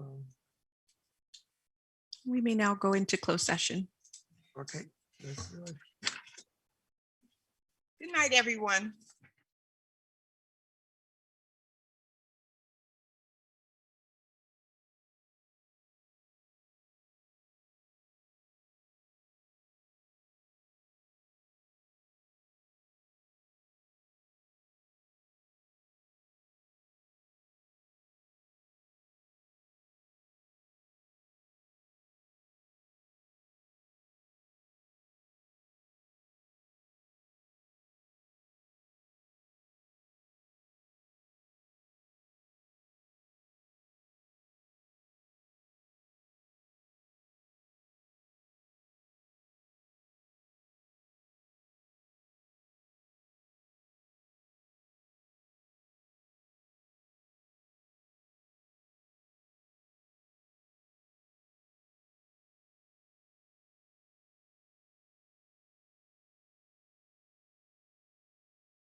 Madera City Council open section at 10:32 p.m.